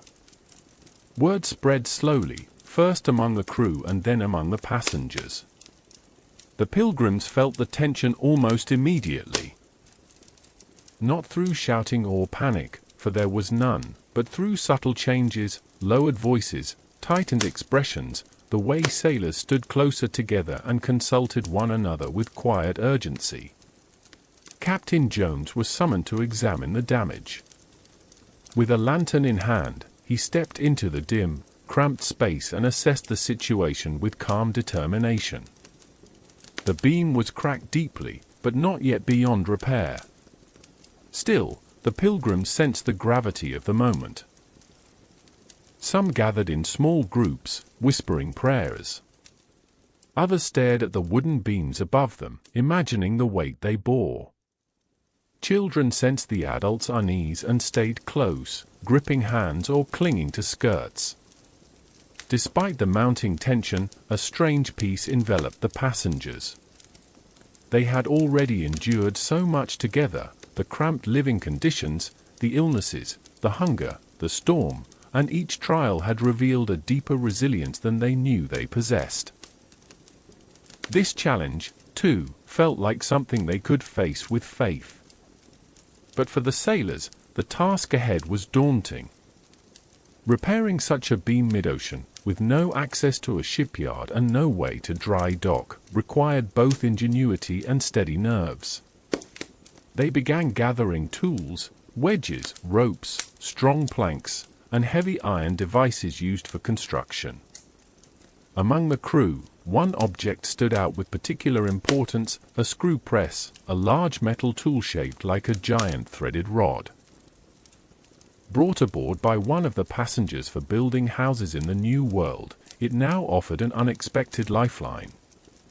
The device was rare, heavy, and sturdy, capable of exerting tremendous pressure when turned.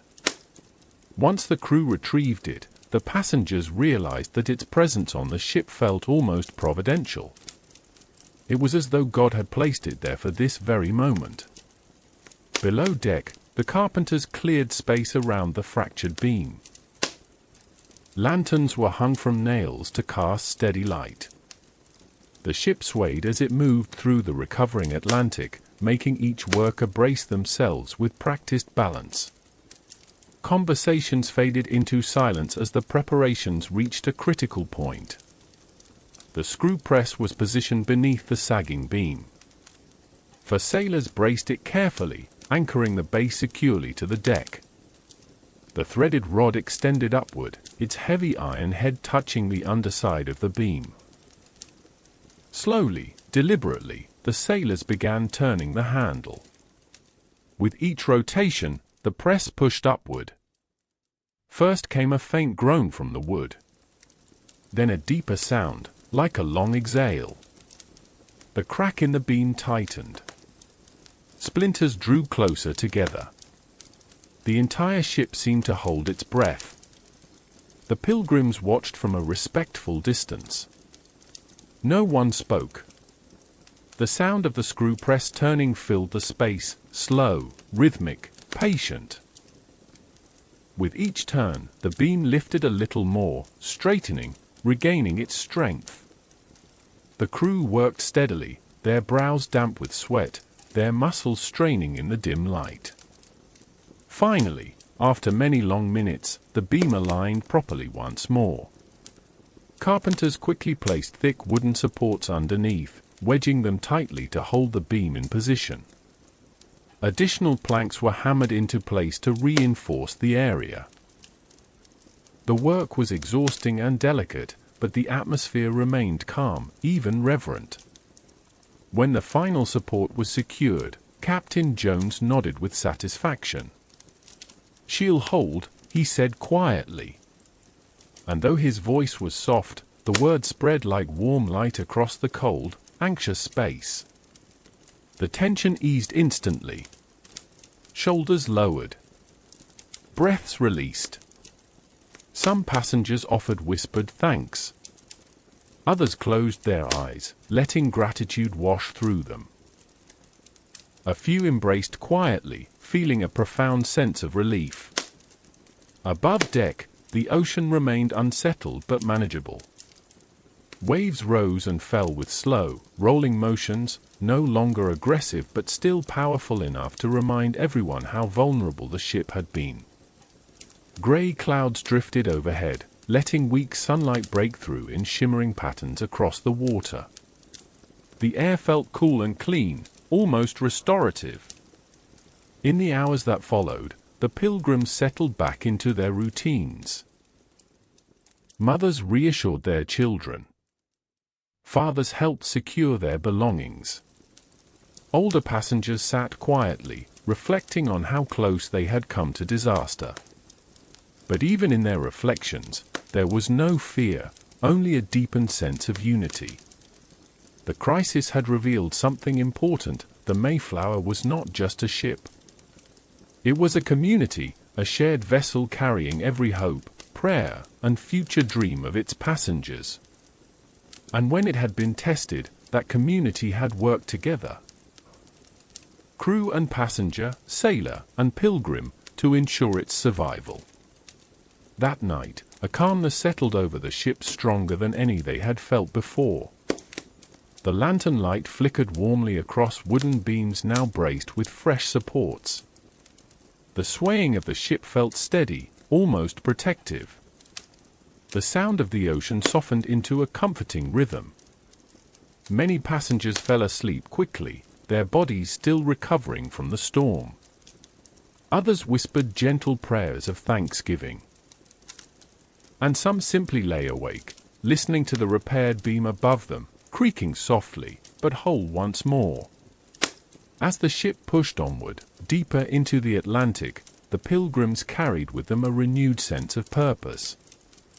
They understood more clearly the risks of their journey, but they also knew, with quiet certainty, that they were meant to continue. Part 12.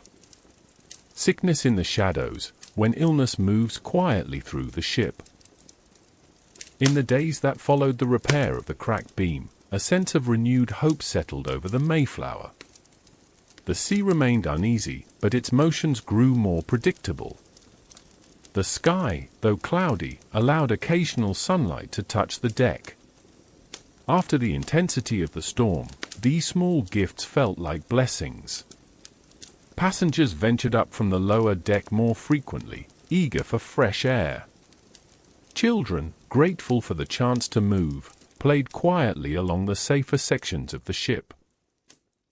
Mothers hung damp clothing on rope lines to dry. Fathers spoke softly with one another, sharing thoughts about the journey ahead. Yet beneath this gentle rhythm, another shift was taking place, one not visible at first glance, but present in small signs that slowly accumulated. It began with fatigue. A few passengers who had weathered the storm with resilience now felt unusually tired. They slept longer and woke groggy. Some lost their appetite.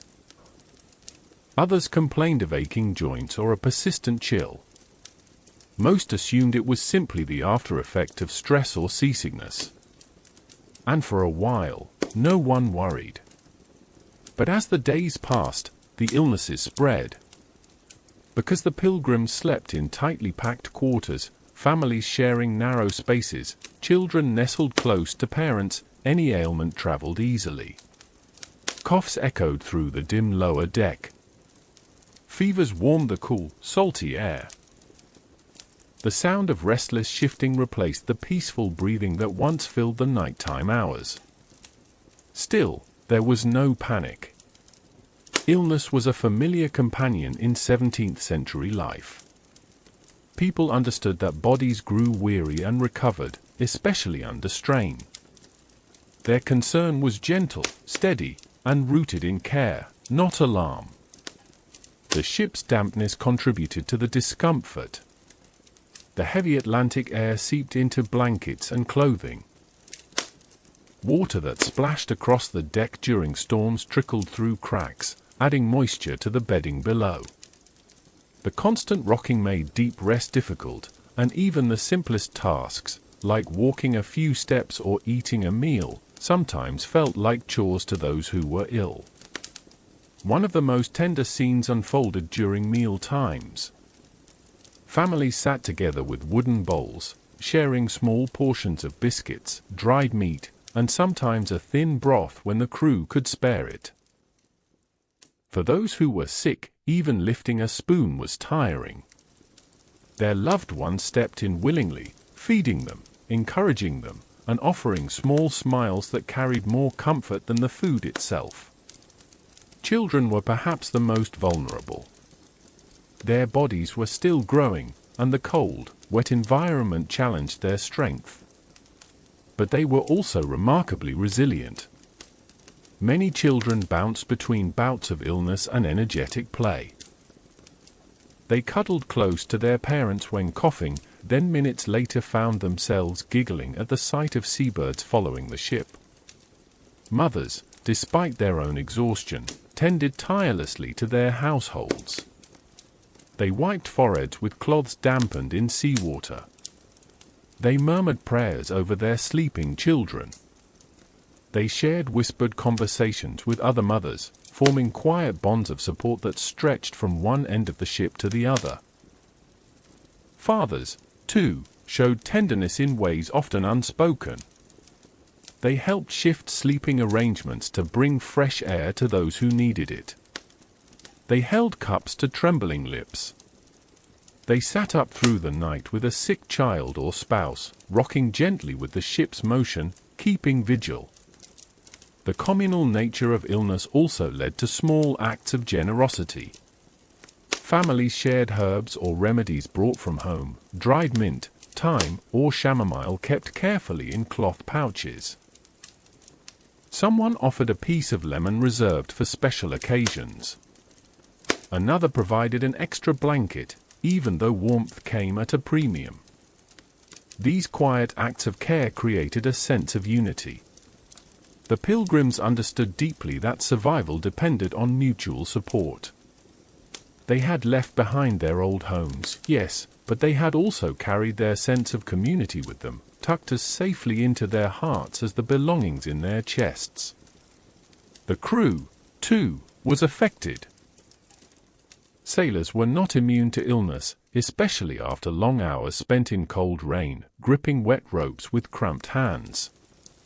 Some curled up briefly in sheltered corners of the deck to rest between shifts. Their comrades watched over them, offering sips of water and brief words of reassurance before duty called them back to the rigging. Captain Jones remained vigilant. He observed the passengers' condition quietly, understanding that illness could weaken morale as much as storms could weaken timbers. When weather permitted, he encouraged the Pilgrims to spend more time above deck, breathing fresher air and letting sunlight warm their skin. He asked the cook to prepare warm broth whenever possible, even if it meant stretching supplies. One of the more touching moments came during evening prayers. The Pilgrims gathered in small groups, their lanterns casting gentle, flickering light across the wooden beams. Voices rose softly, singing hymns or reciting scripture familiar enough to bring comfort even in the dim, swaying space. For those too ill to attend, others carried the prayers to them, kneeling beside their bedding and repeating verses with gentle clarity. Through these shared routines, the Pilgrims maintained not only their physical health but also their spirit. Illness did not isolate them. Instead, it deepened their bonds. Yet the sickness did not leave quickly. Nights stretched long for those who coughed or shivered with fever. Mornings arrived with renewed ache in the limbs. Some passengers felt well one day and ill the next, like waves rising and falling in unpredictable rhythms. But despite the challenges, most recovered gradually, finding strength as the days passed. There were moments, however, when the illness revealed the fragility of life. A few elderly passengers grew weaker, their bodies already strained by age and the hardships of travel. Their families tended to them with extraordinary tenderness, holding their hands, whispering words of comfort, brushing damp hair from their foreheads. One elderly man, once strong and steady, grew particularly frail. He had lived a long life, filled with devotion and work, and now found himself adrift on a vast ocean far from the world he knew. His daughter stayed beside him constantly, her presence a gentle anchor. When his fever rose, she held a cloth to his face. When he asked for water, she lifted the cup to his lips. And when he slept fitfully, she whispered prayers meant to ease his passage, whether toward recovery or toward peace. Illness on the Mayflower was not a dramatic affair like the stories of great plagues or sweeping epidemics. It was quiet, persistent, and deeply human. It reminded the passengers of their vulnerability, but also of their capacity for compassion. And in the midst of discomfort, something else flourished: hope. Each day that passed brought them closer to their destination. Each sunrise was a step farther from the world behind them and a step nearer to the new world ahead. Even when their bodies felt weak, their spirits remained steady, anchored by faith, by community, and by the simple belief that their hardships carried meaning. As Part 12 closes, the illness continues to move gently through the ship, touching lives but not breaking them. The passengers brace themselves for more days at sea, knowing that every challenge thus far has revealed strength they did not realize they possessed. Part 13. Moments of calm, the quiet days when time drifted like the sea. The ocean, after testing the ship with storms and spreading a lingering wave of illness through its decks, seemed to grant the Mayflower a period of peace. It was not sudden, like the dramatic clearing of skies after a tempest. Rather, the shift unfolded gradually, as if the sea itself exhaled and relaxed its posture. The waves became less forceful. Their crests rose and fell in smooth, rolling motions that soothed rather than startled. The wind, though still cool, brushed past the sails with a steady, rhythmic ease. Even the sky softened, hiding behind layers of pale grey clouds that diffused the sunlight into a gentle, muted glow. Passengers noticed the change first in their bodies. They woke feeling slightly more rested. Their steps along the lower deck were steadier. Their breathing came easier in the quiet air. Those recovering from illness began to regain strength, sitting upright for longer periods, asking for food, or walking carefully with the help of a family member.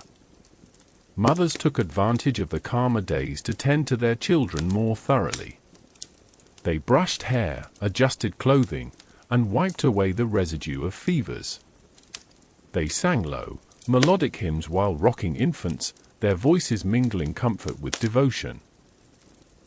The creaking of the ship joined these soft songs, creating a strangely harmonious lullaby. Fathers used the time to check and repair their belongings. Some resealed wooden chests, reinforcing them with rope. Others fixed clothing worn thin from days of dampness. A few spent hours simply watching the horizon, elbows resting on the rails, thinking of the land they had left and the unknown one ahead. And the children, always the liveliest on board, found ways to play within the ship's narrow constraints. They rolled small wooden toys back and forth across the deck, giggling when the ship's sway sent them in unpredictable directions. They chased after rope ends or scraps of fabric fluttering in the wind. They clambered into their parents' laps between bursts of activity, worn out but content. Meals during this time felt more communal. The cramped conditions never changed, but the atmosphere lightened. Families exchanged brief conversations about the weather, shared encouragement with the still sick, and passed around small portions of preserved fruit or bread when they had enough to spare. Though their supplies were dwindling, the act of sharing provided warmth that food alone could not offer. Above deck, the sailors also relaxed their shoulders a little. They repaired ropes with careful hands, patched worn sections of sailcloth, and scrubbed salt from the wood. Their movements lacked the urgency demanded during storms. Instead, they worked in quiet coordination, their boots thudding softly across the planks. Some hummed as they worked, old sea tunes that floated through the air like low, steady waves. Captain Jones, observant as ever, watched both the sea and the passengers. He allowed families more time on deck when weather permitted, knowing that fresh air could do more healing than any remedy. He spoke gently with those who approached him, offering reassurance that the voyage was progressing as expected. His presence, firm but not harsh, gave many a sense of stability. These quiet days also offered the Pilgrims something rare aboard the Mayflower: time for reflection. Some sat alone, staring at the horizon with soft, unfocused eyes. Others read from their Bibles, the pages worn and precious. A few wrote brief notes or thoughts in small journals tucked between their belongings. Many prayed, not with desperation, but with the calm gratitude that surfaces after hardship. At night, the atmosphere grew even more soothing. The sea glowed faintly under a sky scattered with stars. The lanterns swayed gently, flickering against the beams like distant fireflies. Families settled close together, whispering stories or simply breathing in unison as the ship rocked them like a cradle. The soundscape of the quiet nights became deeply familiar. The soft groan of wood bending with the waves. The hush of water brushing the hull. The occasional creak of the rigging overhead. The small rustlings of sleepers adjusting to the ship's rhythm. These noises, once strange and unsettling, now became soothing reminders that the Mayflower was holding strong, carrying them faithfully across the endless water. For many, this stretch of calm felt like a blessing, a space between trials where strength could be rebuilt. Some of the elderly passengers who had fallen ill began to recover slowly. Their color returned. Their breathing evened. They spoke more frequently, though still softly. Their families took great care, guiding them into small patches of sunlight, supporting them on careful walks, feeding them bite by bite. Seeing them regain strength filled the lower deck with quiet hope. Among the younger adults, conversations deepened. Couples murmured about the lives they hoped to build. Young men spoke with each other about the land they imagined, forests, rivers, and soil waiting to be tended. Women discussed the household skills they would need, the gardens they might plant, the children they wished to raise in a place where they could worship freely. Even the teenagers, often restless and caught between youth and adulthood, found purpose in helping with chores or assisting mothers with younger siblings. Their energy, diverted from boredom, became a gentle support that helped keep the daily routines running. During the calm days, the Pilgrims also grew more comfortable with the sailors. The barrier between passenger and crew remained, but soft edges formed around it. The sailors showed the older boys how to tie certain knots or how to brace against the ship's tilt. One sailor demonstrated how to read the sky, pointing out cloud formations, wind shifts, and the faint line where water met the world. In turn, the Pilgrims offered what they could: stories, shared prayers, or simply respectful conversation. Though their worlds were vastly different, the open sea had made them companions of necessity and now of mutual understanding. Perhaps the most peaceful moment of all came one evening when the sun emerged unexpectedly from behind the clouds. It dipped low toward the horizon, painting the sky in soft shades of peach, lavender, and muted gold.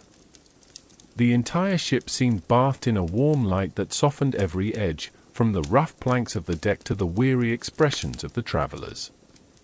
Passengers stood silently along the rails, their faces lit with awe. The ocean reflected the colors like a vast mirror, rippling gently as if stirred by some celestial breath.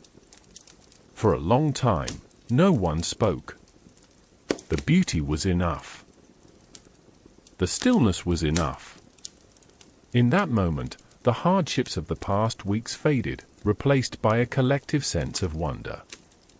When darkness finally swept across the sky, it carried with it the feeling of peace that had settled over the ship. The Pilgrims went to bed that night with lighter hearts. The creaking of the repaired beam no longer sounded ominous. The gentle rocking lulled them into restful sleep. And even the ever-present scent of salt and damp wood became strangely comforting, like the scent of home, not the home they had left behind, but the one they were slowly beginning to build together. Part 13 ends with the ship gliding steadily forward under a vast, calm sky, a moment of rest between the trials already endured and the challenges still ahead. Part 14. A growing weariness, the emotional toll of endless ocean. The calm days that followed the storm and midship repair brought much-needed relief. But as the weeks stretched on, the vastness of the ocean began to shape the mood aboard the Mayflower in subtle, almost imperceptible ways. It was not the kind of despair that arrives suddenly or dramatically. Instead, it appeared like a slow tide, rising gently, inch by inch, touching the minds of the passengers and crew alike. The Pilgrims knew when they left England that their journey would be long. They expected hardship. They accepted discomfort. But knowing something in theory is different from living it day after day, waking to the same dim beams above their heads, to the same creaking of wood, the same dampness in their clothes, the same meals of hard biscuit and salted meat. At first, the routine brought comfort. It provided structure in the middle of uncertainty. But as the ocean stretched unbroken around them, its sameness became its own kind of weight. Some passengers began to feel a sense of disorientation, as though the world consisted of nothing but ship and sea, with a distant memory of land becoming faint. Children asked questions they had never voiced before. Will we ever see land again? Is the ocean bigger than the whole world? How do we know we are going the right way? Their parents answered with patient certainty, but the questions lingered in their minds long after the conversations ended. At night, when the lanterns were dimmed and the ship rocked gently beneath them, adults found themselves staring into the darkness with wandering thoughts. They missed the solid ground beneath their feet, the reassuring firmness of earth that did not roll or sway. Some longed for the smell of grass, the sound of wind through trees, the warmth of a hearth. Others thought of loved ones left behind, wondering how their families fared in their absence. Despite these feelings, there was no sense of giving up. Instead, the weariness settled like a soft shade on their spirits, a gentle melancholy, neither sharp nor overwhelming, but persistent. One of the most noticeable emotional changes appeared in how conversations unfolded. During the early weeks of the voyage, voices had been lively and hopeful. People discussed their plans, shared stories, or reassured one another. But as the monotony continued, conversations grew quieter, more reflective. Passengers spoke in shorter sentences. Their thoughts turned inward. This did not create distance between them. In fact, it seemed to draw them closer. There is a particular kind of bond that forms when people endure the same long, slow hardship together, a quiet understanding that does not need words. During the long stretches of calm, the Pilgrims often gathered above deck. They leaned against the rails, gazing across the rolling water. Sometimes they talked about their old lives.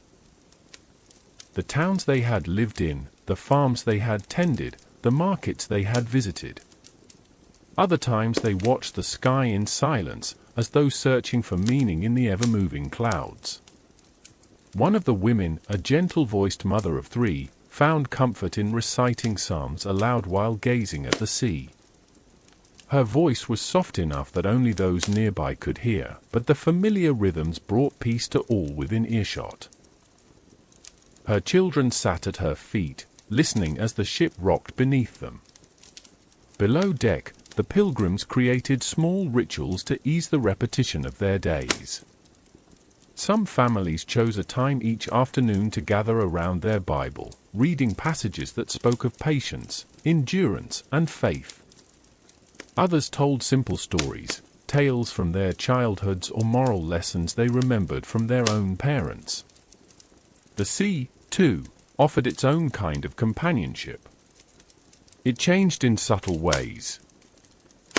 The shade of blue deepened, or the pattern of waves shifted, or the sunlight caught the surface in a new, shimmering way. The Pilgrims began to notice these details with careful appreciation, finding beauty in the vastness that had once felt threatening. Despite these small comforts, the ocean continued to test their emotional resilience. Traveling without sight of land for weeks on end made the Pilgrims acutely aware of their vulnerability. The ship was their entire world. A floating wooden community isolated on an endless expanse of water. Even the strongest among them felt moments of loneliness, a longing for something familiar and unmoving. Yet it was often in these moments, when spirits felt lowest, that the Pilgrims' sense of community shone brightest. When someone felt discouraged, another offered a kind word or a gentle smile. When a child grew restless, several adults stepped in to entertain them, sharing in the responsibility of care.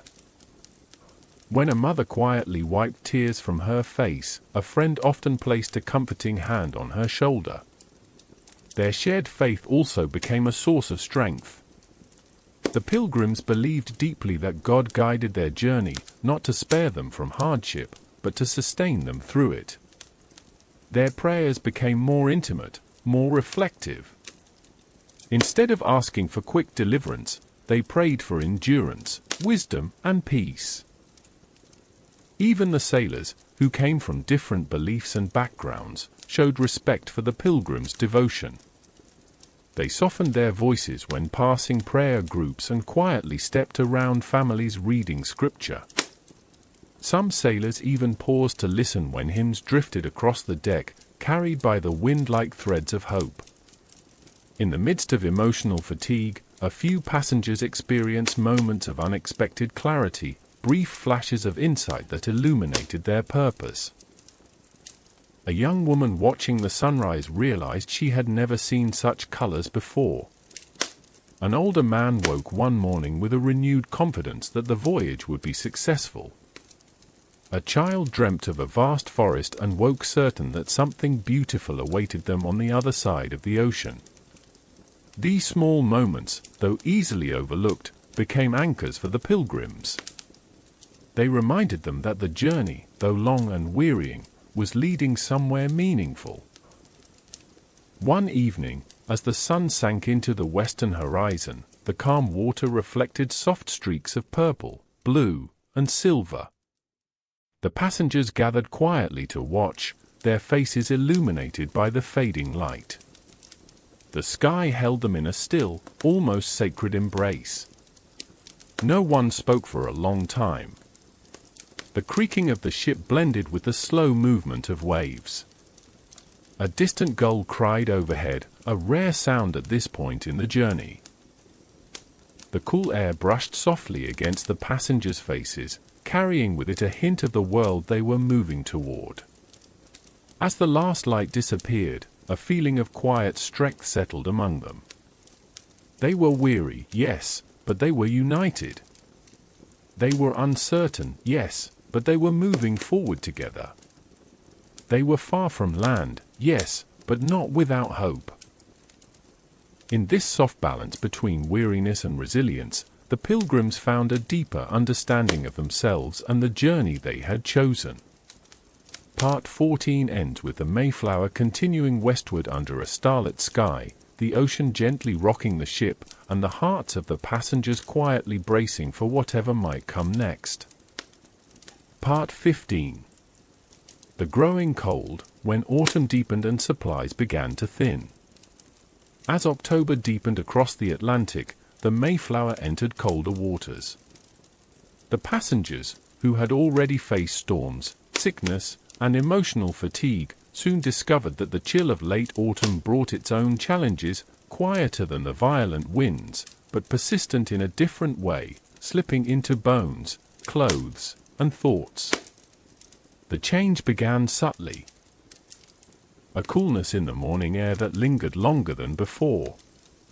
A sharper edge to the wind that cut across the deck and caused passengers to huddle deeper into their cloaks. Soon, breath became visible in faint white puffs, and fingers grew stiff when gripping the railings. The Mayflower itself groaned more audibly as the cold tightened the wood. Each beam creaked with a brittle tension, and the rope stiffened, becoming less pliable under the sailors' hands. Coils of line froze slightly, making knots harder to untie. The sails snapped crisply in the wind as frost edged their canvas in the early mornings. Above deck, the ocean darkened into deeper blues and grays. The sunlight, when it appeared, seemed thin and distant, offering little warmth. The sea birds that had occasionally followed the ship were now mostly gone, leaving behind only the vast, cold emptiness of the Atlantic horizon. Below deck, the Pilgrims felt the cold even more keenly. The cramped sleeping quarters did not shield them from the dampness that seeped into the ship's timbers. The deck boards themselves held the chill, sending it up into bedding and clothing. Blankets felt perpetually damp. Cloaks that once offered warmth now seemed too thin. The cold settled into corners and lingered through the night. Mothers wrapped their children tightly, sharing body heat to stave off the chill. Babies nestled deep against their mothers' chests, wrapped in whatever cloth could be spared. Fathers lay close to their families, offering their own warmth. But still, nighttime became more uncomfortable. Sleep grew lighter. Waking in the dark felt like emerging into a cold cave. It was during these nights that the sound of the ship became more noticeable. The stretching, shrinking, and shifting of cold wood, the whisper of wind against the hull, the soft chattering of teeth, the quiet murmurs of parents soothing children. The Pilgrims learned to accept these sounds as a new rhythm of life, another layer of the experience they were all sharing. Food supplies, too, began to thin noticeably.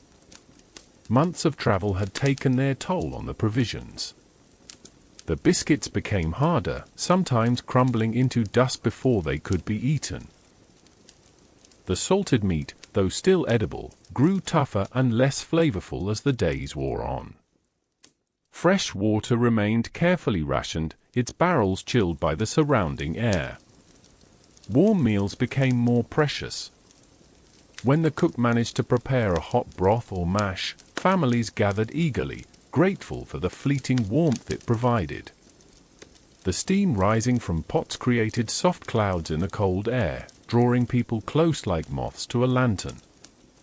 Even a few spoonfuls brought comfort. Despite the hunger, there was remarkably little complaint. The Pilgrims had expected hardship. They had prepared themselves mentally for scarcity. Their faith taught them patience, to endure, to trust, to hope. They shared what they could and accepted what they could not change, finding small blessings in warmth, companionship, and the promise of a future on land. The cold also created new challenges for the sailors. Working on deck became more strenuous. Hands grew numb even through gloves. Lines froze. Metal fittings chilled to a painful bite. Yet the sailors remained resilient, their movements practiced and confident despite the discomfort. They climbed the rigging with steady precision, their breath rising in wisps as they worked. The Pilgrims often watched the sailors in admiration. The crew moved against the cold like dancers in a harsh ballet, shifting sails and adjusting lines, keeping the ship's course steady. Their determination served as a wordless reassurance to the passengers, even the cold could not halt their progress. Below deck, the Pilgrims organized their living space more carefully to preserve warmth. They shifted bedding farther from the hull, created makeshift windbreaks with extra cloth, and huddled in closer groups. Those with sewing needles repaired torn garments or patched cloaks. Older women shared tips on layering cloth to maximize warmth. One of the more touching scenes occurred one afternoon when a small group of women gathered to mend children's clothing. They sat close together, needles glinting in the dim lantern light, stitching wool and linen into sturdier layers. As they worked, they shared quiet conversation, old memories, gentle humor, and whispered prayers for warmth and safety. Their hands moved steadily, turning scraps and thread into protection against the cold creeping into the ship. The emotional toll of the cold was perhaps the quietest challenge of all. The endless gray sky made days blend together. The sun, rarely bright, cast muted light that offered little energy. The biting air made every simple movement feel heavier, walking, lifting, even speaking at times. The Pilgrims grew quieter, conserving their strength. But even in these muted days, hope persisted. Some passengers found solace in observing the beauty of the cold Atlantic. The water, though harsh, dazzled in streaks of silver when touched by the weak light. Frost formed delicate patterns along the railings in the morning, sparkling before melting back into the sea. At night, the stars remained piercing and bright, their cold light somehow comforting in the stillness. Children, despite the chill, still found moments of joy. They cupped their hands to catch tiny flakes of frost. They laughed at their own breath fogging in the air. They huddled together under cloaks, whispering stories and imagining the land ahead, forests, rivers, endless fields. Their optimism warmed the hearts of the adults around them. Community deepened during this time. People who had barely spoken during the early days now offered each other support. One family might share a piece of preserved fruit with another. Someone might offer an extra layer of cloth to a shivering child. A sailor might slip an additional piece of biscuit to a hungry passenger, pretending it was an accident as he walked by. One particularly calm evening, as the sky faded into muted shades of gray-blue, the Pilgrims gathered for a quiet moment of prayer. Lanterns swayed gently in the breeze, casting soft circles of light. Their breath rose in small puffs as they sang hymns together, voices low but steady. The cold wrapped tightly around them, but so did their unity. The Pilgrims understood that this cold was simply another phase of their journey, another test, another shaping force. They did not know how much longer the voyage would last, but they trusted that each day brought them closer to the land they sought. Their hope remained like a small flame, flickering but unextinguished, warmed by faith and fellowship. Part 15 closes with the Mayflower gliding through a cold, steel-colored sea, its sails taut and whispering. Inside, families lie close together, sharing warmth, sharing hope, and sharing the quiet determination that has carried them across the ocean so far. Part 16. A glimpse of land that wasn't, hope, confusion, and the strange silence afterward. The cold days had begun to blend into one another, but one morning at the end of October brought something different, a faint excitement that moved through the ship like a breeze before anyone could name it. The air was still sharp, the clouds still heavy, yet something about the sea felt subtly changed. It began with a cry from the mast. A sailor perched halfway up the rigging shouted down toward the deck, a sharp, ringing call carried by the wind. The Pilgrims, though unfamiliar with the exact words he used, recognized the tone instantly. Something had caught his attention. People hurried from below deck, climbing the ladders with newfound energy. Mothers lifted their children to sea. Fathers shielded their brows with their hands, scanning the horizon. Even the elderly, stiff from cold and cramped quarters, moved toward the deck with cautious eagerness. The rumor reached every corner of the ship. "He sees land." The phrase rippled through the passengers in hushed voices tinged with disbelief and hope. Land, the thing they had dreamed of, prayed for, and longed for through sickness, storms, and sleepless nights. Land, solid, unmoving, safe. The thought alone breathed warmth into chilled bones. For a fleeting moment, joy fluttered through the air like a small, bright bird. The sailor in the rigging pointed toward the southeastern horizon. His voice carried over the sound of the waves as he repeated his cry. Several other sailors glanced toward the spot, their expressions guarded but curious. At first, the Pilgrims saw nothing but blue-gray sea and distant clouds. But then, as the ship rose on a long swell, several passengers gasped softly. There, hovering above the horizon like a faint, hazy silhouette, was a shape, dark, elongated, almost solid. It looked, for all the world, like a strip of coastline. The Pilgrim's heart surged. A woman covered her mouth, tears welling in her eyes. A father lifted his young son high enough for him to see, whispering, "There it is, lad, the new world."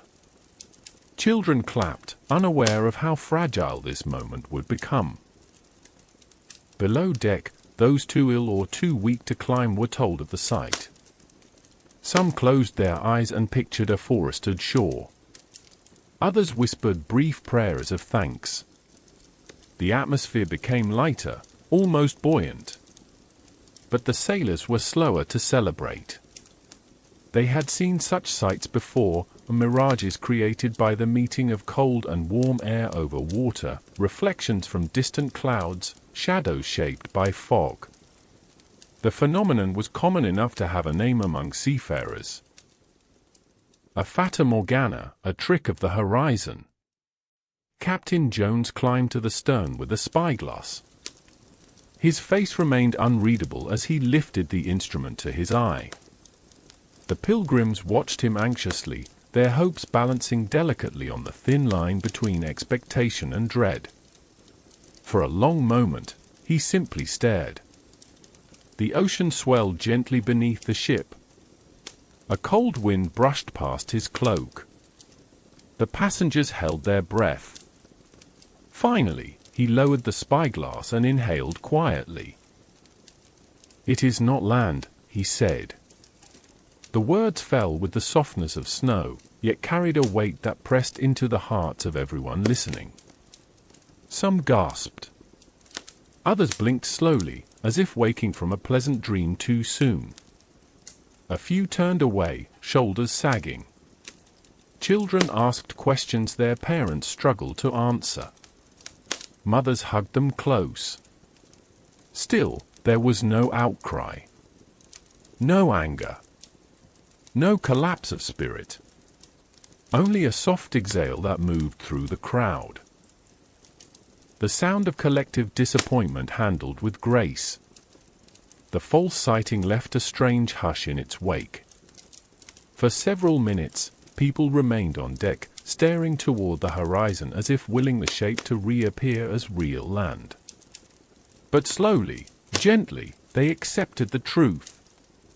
The silhouette dissolved back into clouds. The horizon returned to its familiar emptiness. One by one, the Pilgrims drifted back to their routines. Above deck, sailors resumed their tasks with quiet efficiency. Below deck, families returned to their cramped spaces, the wooden beams creaking softly as they settled in. The disappointment lingered, but it did not break them. Instead, it reshaped their hope, tempering the sharp anticipation into something steadier, more patient. That afternoon, conversations were quieter but tender. Some spoke of land in soft tones, imagining forests with tall trees, fields ready for planting, rivers full of fish. They described the houses they dreamed of building. Small dwellings at first, then larger homes for their growing families. They talked about fresh air, dry earth, and the smell of pine. These conversations, though wistful, strengthened their determination. The false sighting had reminded them how deeply they longed for soil beneath their feet. It had shown them that even disappointment could point toward purpose. Children, ever resilient, recovered fastest. They invented a new game where they took turns pretending to spot land, pointing at distant waves and shouting loudly. Their laughter echoed across the deck, turning sorrow into amusement. The adults smiled at their playfulness, a balm to the heaviness still lingering in their chests. Later that evening, the sky cleared just enough for the sun to shine through before setting. Its light spilled across the water in muted gold, turning the ocean into a shimmering path that stretched endlessly westward. The sight brought a moment of stillness to the entire ship. Families gathered at the rails again, but this time their gaze was calm, accepting, even peaceful. The earlier disappointment had softened into something like quiet resolve. As the sun dipped into the sea, a woman whispered to her husband, "God will show us the real land when we are ready." He nodded, pressing her hand gently. Below deck, the warmth of lanterns filled the dim space with a glow that reminded many of home. Children curled into their blankets, their earlier excitement fading into drowsiness. Parents tucked them in tenderly, humming soft melodies to ease them to sleep. A group of men murmured prayers, thanking God not only for the hope of land, but for the strength to continue waiting for it. Their voices blended with the sigh of the sea, forming a gentle backdrop to the settling night. The false sighting, though disappointing, had revealed something important: the Pilgrims were ready. Their hearts longed for land with an intensity that assured them the struggle was worth enduring. Patience was not just a virtue now, it was a necessity, and they embraced it with quiet dignity. Part 16 ends with the Mayflower drifting steadily toward the west once more, its passengers holding hope not as a burning flame, but as a steady ember, small, warm, and enduring. Part 17. Hard winds and harder days, when autumn became their final test. The false sighting of land had left the Pilgrims quietly subdued, but not defeated. They returned to their daily routines with gentler expectations, settling into the understanding that the ocean still stretched miles beyond what any of them could see. But the Atlantic, entering its stormy season in earnest, soon reminded them that the greatest challenges of their journey had not yet passed. Late October drifted into early November, and with it came winds that no longer brushed the ship in passing, but pressed against it with increasing insistence. The air grew sharper every day, its cold seeping more deeply into clothing and bones. What had once been discomfort now settled into a persistent, biting presence. The mornings were the hardest. When passengers awoke, their blankets and cloaks were often damp from condensation. Their breath filled the dim space in small, ghostly clouds. Timber creaked in loud, complaining groans as the cold tightened each beam. The rocking of the ship felt more pronounced in these hours, long, rolling motions that made even the simplest tasks feel heavy and slow. Yet, even in these conditions, the Pilgrims moved with quiet purpose. Mothers rubbed warmth into their children's hands and feet. Fathers helped adjust bedding or shift sleeping positions to reduce drafts. Older passengers sat up slowly, bracing themselves before standing. Every movement was deliberate, careful, and steady. Above deck, the atmosphere changed as well.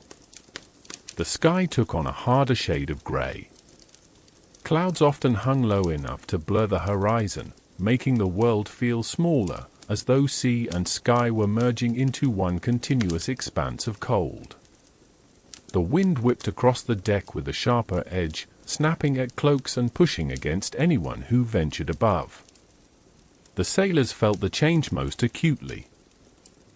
Their tasks, always strenuous, became more demanding as the weather worsened.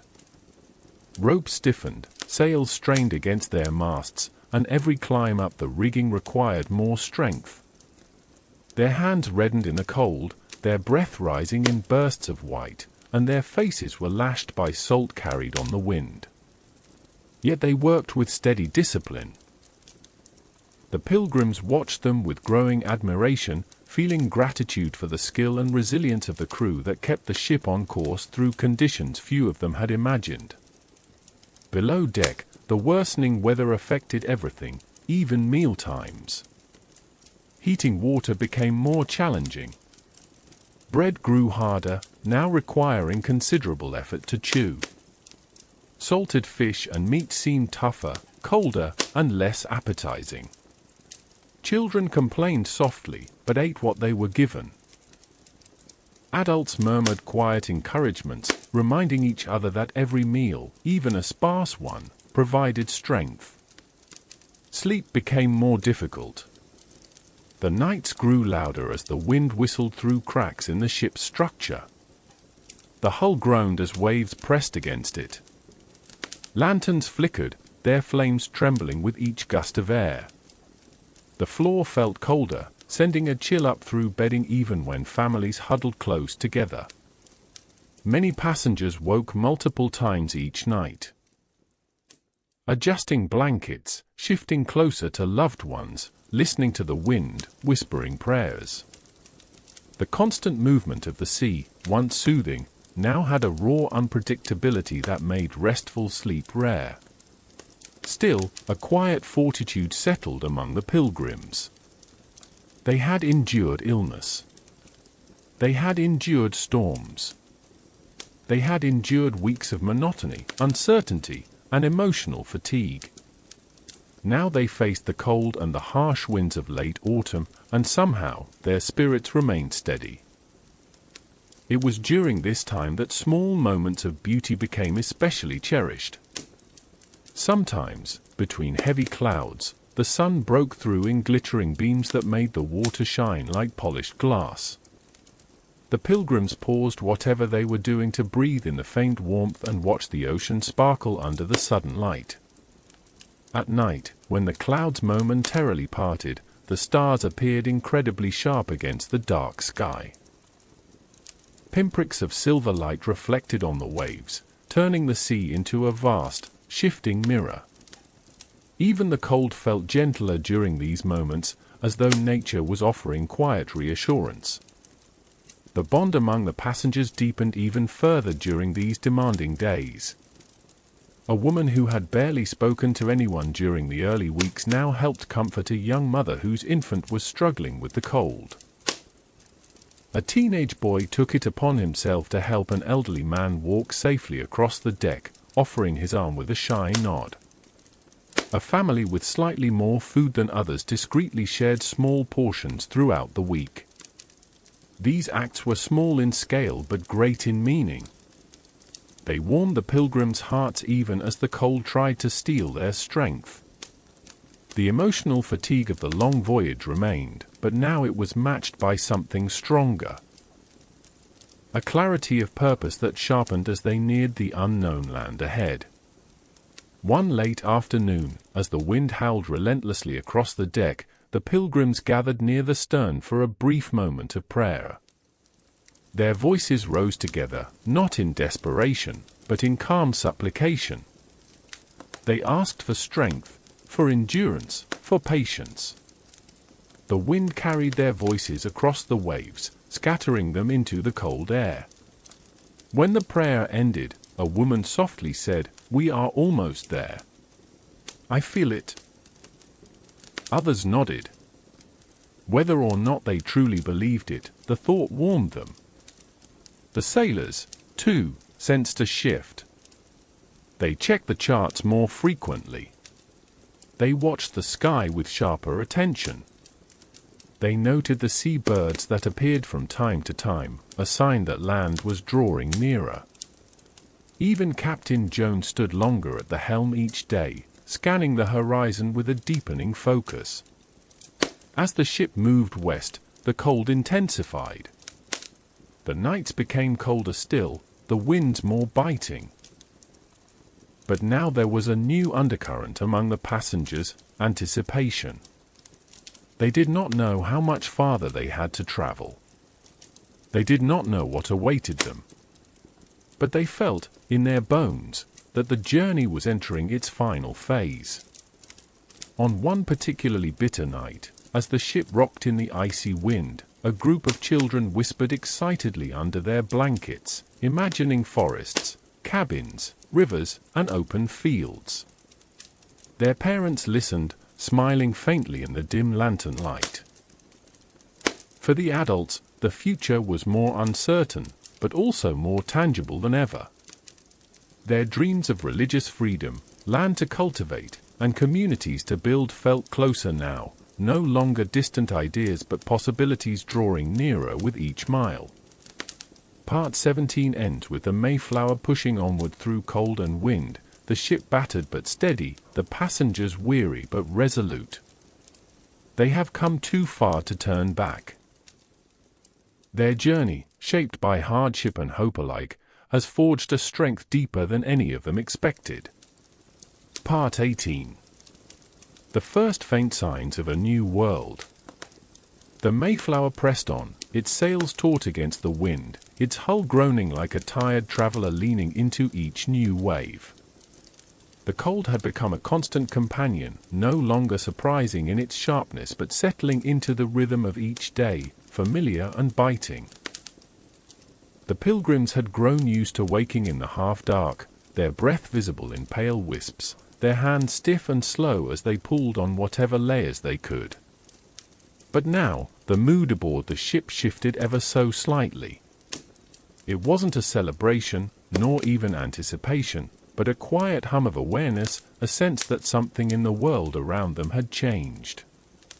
It began with the birds. One morning, as the passengers emerged from below deck to stretch stiff limbs in the frigid air, they noticed more seabirds circling overhead. Not just the solitary gull or storm petrel, but several birds at once. A few even swooped low enough for children to point at them excitedly, their small cries rising into the cold wind. Seabirds meant land. Not immediately near, of course, but nearer than it had been for many long weeks. The sailors noticed this, too. They exchanged glances, nodding quietly, as though acknowledging a secret between them and the sky. They checked the rigging with renewed focus, their steps quicker, their eyes drifting to the horizon more often. The Pilgrims watched them, sensing the subtle shift in the crew's manner. Those who had sailed before whispered to others, explaining how birds often ventured out from shore only so far. That the more birds one saw, the closer the land tended to be. That they might, in the coming days, see floating driftwood or seaweed unlike anything they had encountered so far. These thoughts warmed them more than any blanket could. During mealtimes, conversations grew livelier, though always in a soft, restrained way. Families spoke about what they might find, forests stretching as far as the eye could see, rivers winding between the hills, and land that might finally allow them to build homes free from persecution. Some imagined gathering timber to build warm shelters. Others pictured planting seeds they had carried so carefully across the Atlantic. Many simply imagined standing on solid ground again, feeling earth beneath their feet instead of the ceaseless rocking of the ship. Despite this quiet hope, the sea did not ease its pressure on them.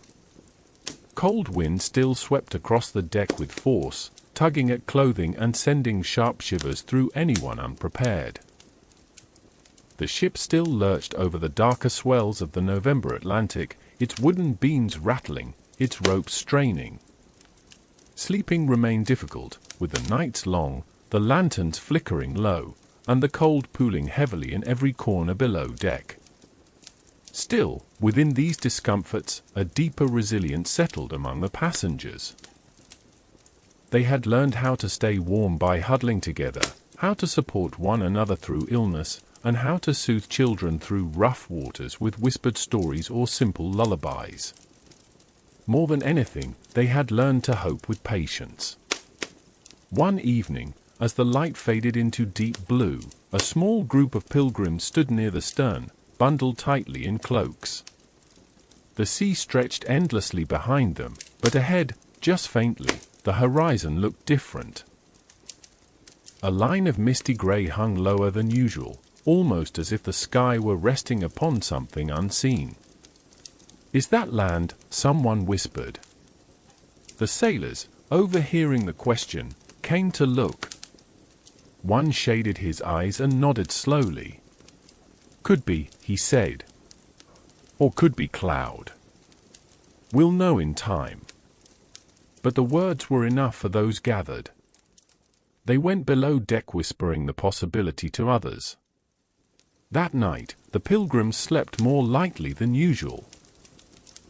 Many woke several times, listening to the wind shift, feeling the ship's angle as if it, too, knew something in the distance was changing. The next morning, the sea offered a more definite hint: floating wood. A small, bark-stripped branch drifted past the bow, bobbing up and down in the waves. One of the sailors caught it with a hook, lifting it aboard. It was fresh, unweathered by long weeks at sea. The pilgrims gathered around it, touching it gently as though it were a sacred relic. Some cried quietly. It had been so long since they'd seen anything of the natural world beyond the ocean and the sky. The bark's texture beneath their fingers, the earthy scent still clinging to it, it stirred memories of home and promises of new beginnings.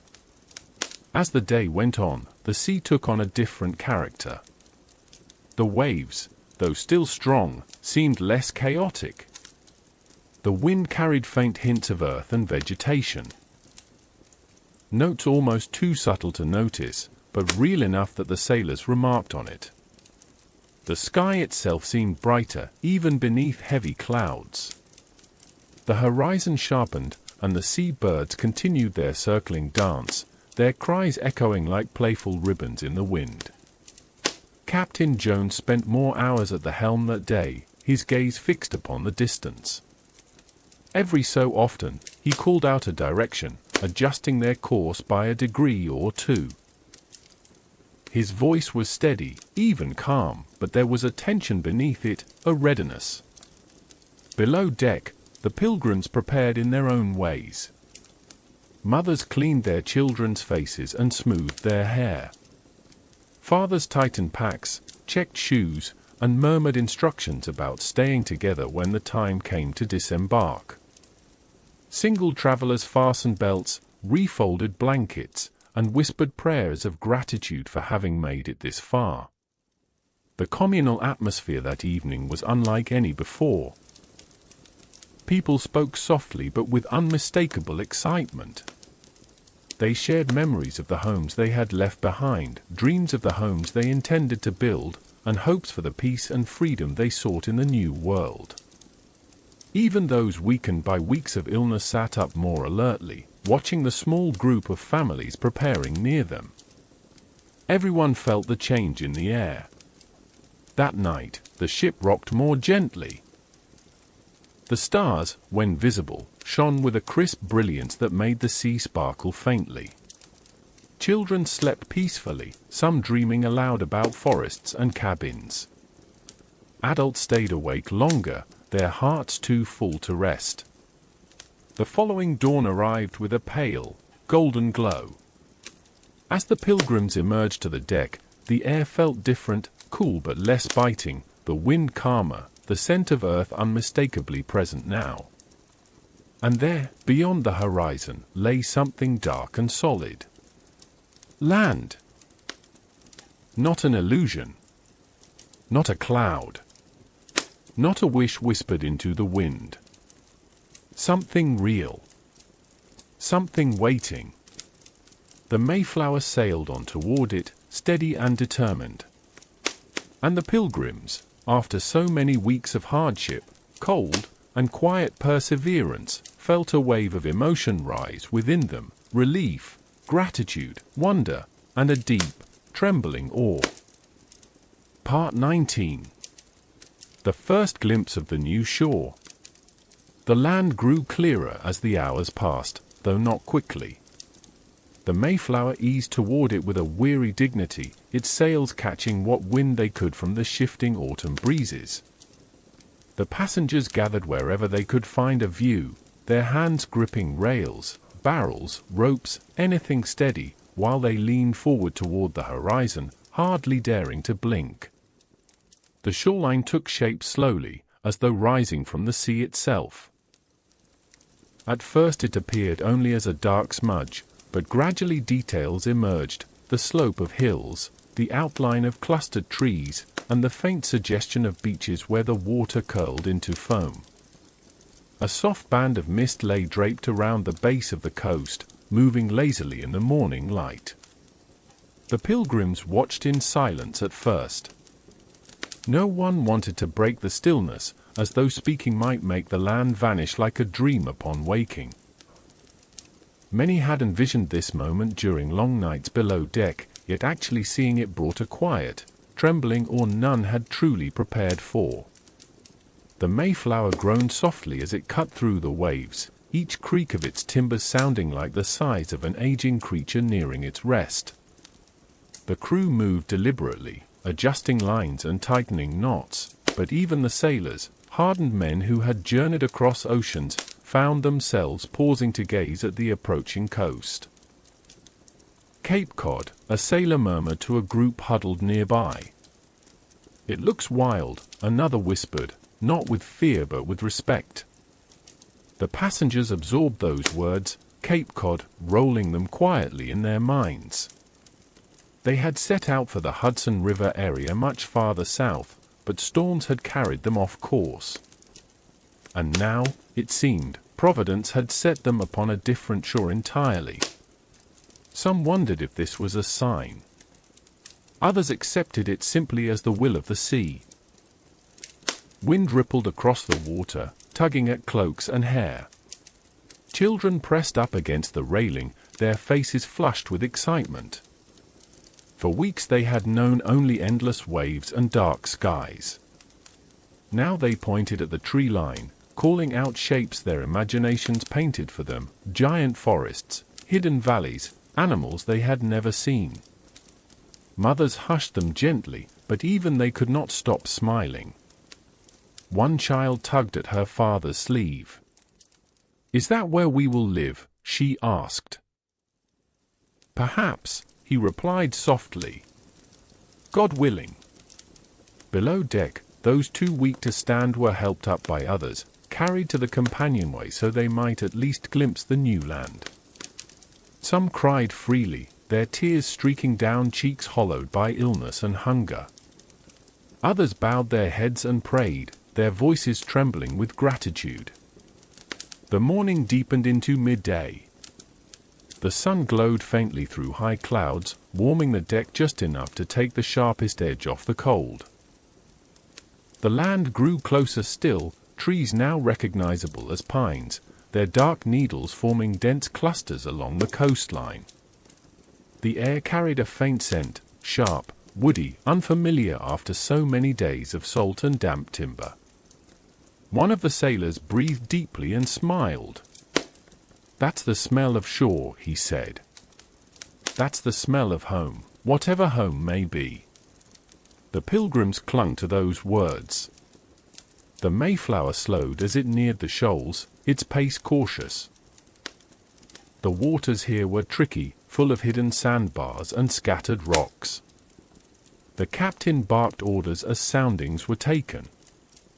Long ropes with weighted ends were thrown into the sea to measure depth. Sailors called out numbers that echoed across the deck. But beneath the ship's controlled motion lay something else, stillness. A stillness in the sea. A stillness among the passengers. A stillness of breath held in collective anticipation. They were almost there.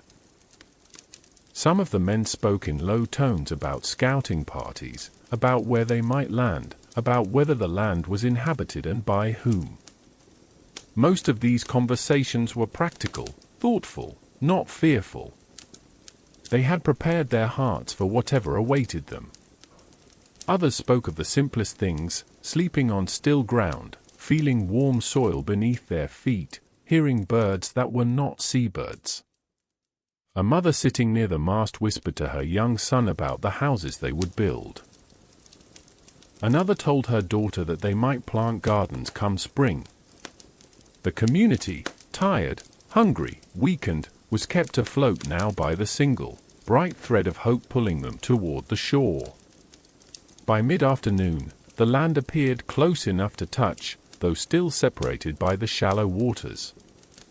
The coastline stretched out as far as they could see, curved and wild, untouched by European hands. Tall grasses rippled near the beaches.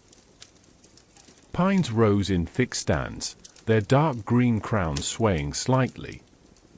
And above it all, the sky widened into a breathtaking pale blue, calm and steady, as though welcoming them. A gentle murmur swept across the deck as more passengers emerged. Even the sickest among them strained to catch a glimpse. Elder William Brewster stood on the quarterdeck, his aged hands clasped before him. Though frail from the voyage, his face was calm, a pillar of quiet leadership. When he finally spoke, it was barely above a whisper, yet the words carried with clarity. "We have come far. Let us give thanks." Heads bowed instinctively. The prayer that followed was simple, full of gratitude and humility. There was no grand speech, no swelling chant, just the quiet chorus of voices lifted to heaven in the chilly afternoon air. The wind carried their words gently toward the pine-covered shoreline. When the prayer ended, the silence that followed was peaceful, warm, almost fragile. The sun dipped lower as the Mayflower adjusted its anchorage, the crew maneuvering her into a safer position.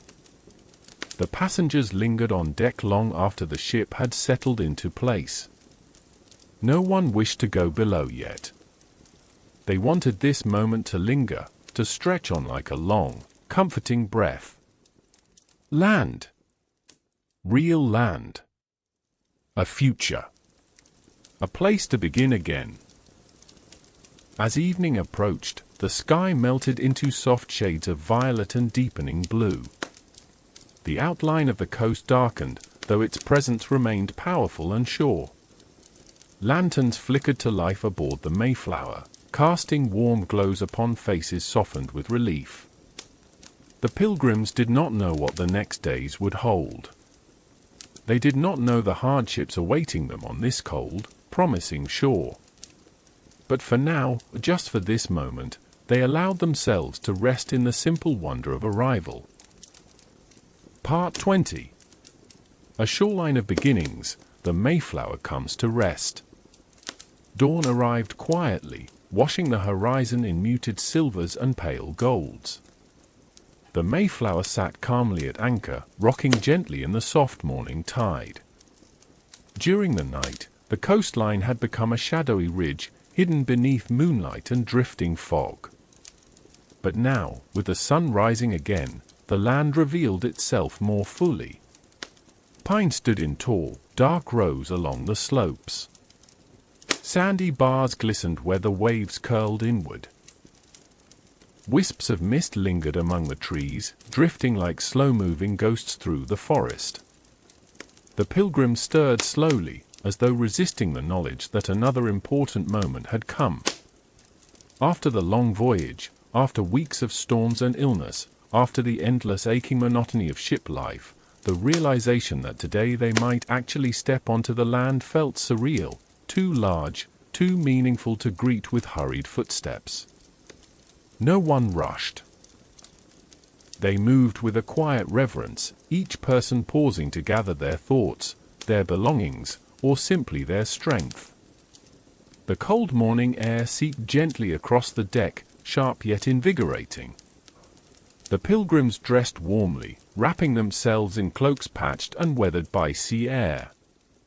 Some tied bits of cloth around their hands. Others tucked small keepsakes into belts or pouches.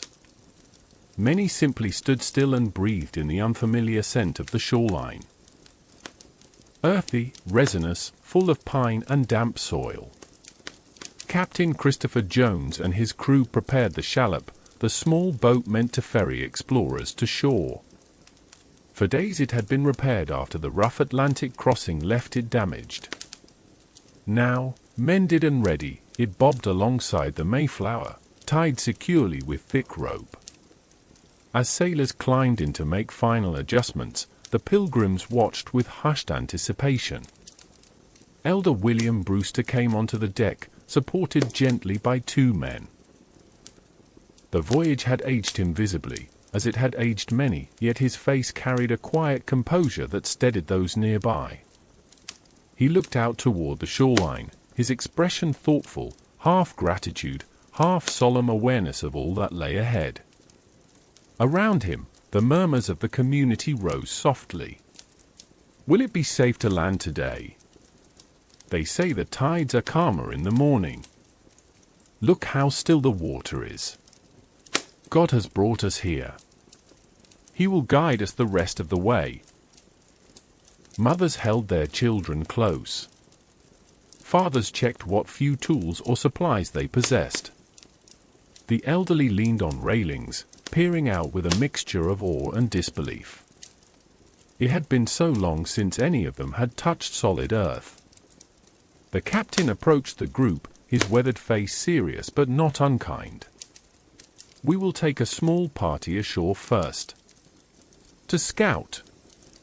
To see what the land holds. The Pilgrims nodded, understanding. They had heard stories, some true, some exaggerated. Of dangers on unknown shores, harsh weather, scarce food, wild animals, unfamiliar people. But fear was only one part of what they carried. The larger part was resolve. A volunteer group was chosen, men who were able-bodied, skilled, and courageous enough to take the first steps into the wilderness.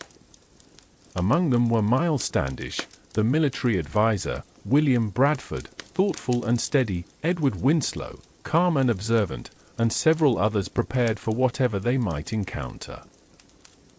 The chosen men climbed slowly into the shallop, clutching their cloaks tightly against the cold. The sailors steadied the boat, adjusting oars and rigging. The Pilgrims on deck fell silent, watching. As the shallop pulled away from the Mayflower, its wooden hull kissing the waves, the Pilgrims leaned over the rails to catch every glimpse. The small boat moved steadily, driven by the rhythmic pull of the sailors' oars. Ripples followed behind it, blending into the larger swells of the bay.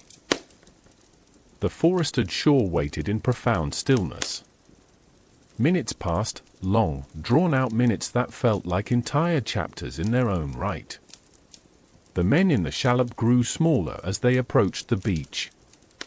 The Pilgrims held their breath as the boat drew near the sandy edge. And then, gently, it stopped. One by one, the men stepped out. The first footfall on the damp sand sank softly into the earth, leaving a shape that the rising sunlight touched almost reverently. The men looked around slowly. No enemy rushed toward them. No beasts roared. The only sound was the soft whisper of waves lapping at the shore and the distant rustle of wind through the pine boughs. One of the sailors lifted his face and breathed deeply. "Land," he said quietly. "Real land." On the Mayflower, a collective sigh rose, relief, amazement, gratitude. But the shore was only the beginning. The scouting party moved inland a short distance, careful and deliberate. They examined the lay of the beach, looked for fresh water, noted the tracks of animals, and searched for signs of human presence. They found old storage pits, evidence that people had once lived or visited there, but no immediate danger. They saw the remnants of fields that had been abandoned, likely due to epidemic. This stirred a complicated blend of emotions, sadness for what had been lost, an awareness that Providence had placed them on land made available not by conquest, but by tragedy. When they returned to the shore, carrying bits of earth and branches and their observations, the weighting on the Mayflower shifted. The reports were encouraging. The land, though wild, seemed promising. As the shallop carried them back across the water, the Pilgrims' hearts swelled with cautious optimism. They would not settle here permanently. This anchorage, though beautiful, was not ideal. But this landfall meant safety for now, rest for the weary, and proof that a new life was indeed possible. When the scouting party climbed back aboard, the deck filled with quiet questions. What did you see? Is there fresh water? Is the land good for planting? Were there signs of others? Answers came in steady, reassuring tones. The land was good. The forests rich. The soil promising. The coastline deep with rivers and coves. And though they must search further for a permanent settlement, they were safe for now. That evening, as the sun descended behind the wooded hills and the sky deepened into shades of purple and winter blue, the Pilgrims gathered once more. Elder Brewster offered a prayer of thanksgiving, his voice wavering with emotion. We have crossed the great ocean. We have seen the land. And though the path ahead is unknown, God has brought us this far. Let us rest in His care. The Pilgrims bowed their heads, tears slipping quietly down cheeks. The lanterns flickered in the cold air, casting gentle golden light across the deck. And for the first time in many months, the future felt within reach. They would face hardship. They would endure loss. They would struggle to survive the coming winter. They did not yet know that roughly half of them would perish before spring. But they also did not know how deeply their story would root itself in the landscape of history.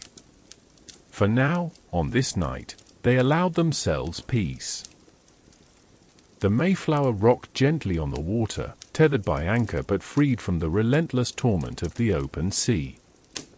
The moon climbed above the treetops, illuminating the shoreline with a soft glow. And aboard the worn, beloved ship, the Pilgrims drifted into their first true night of hope.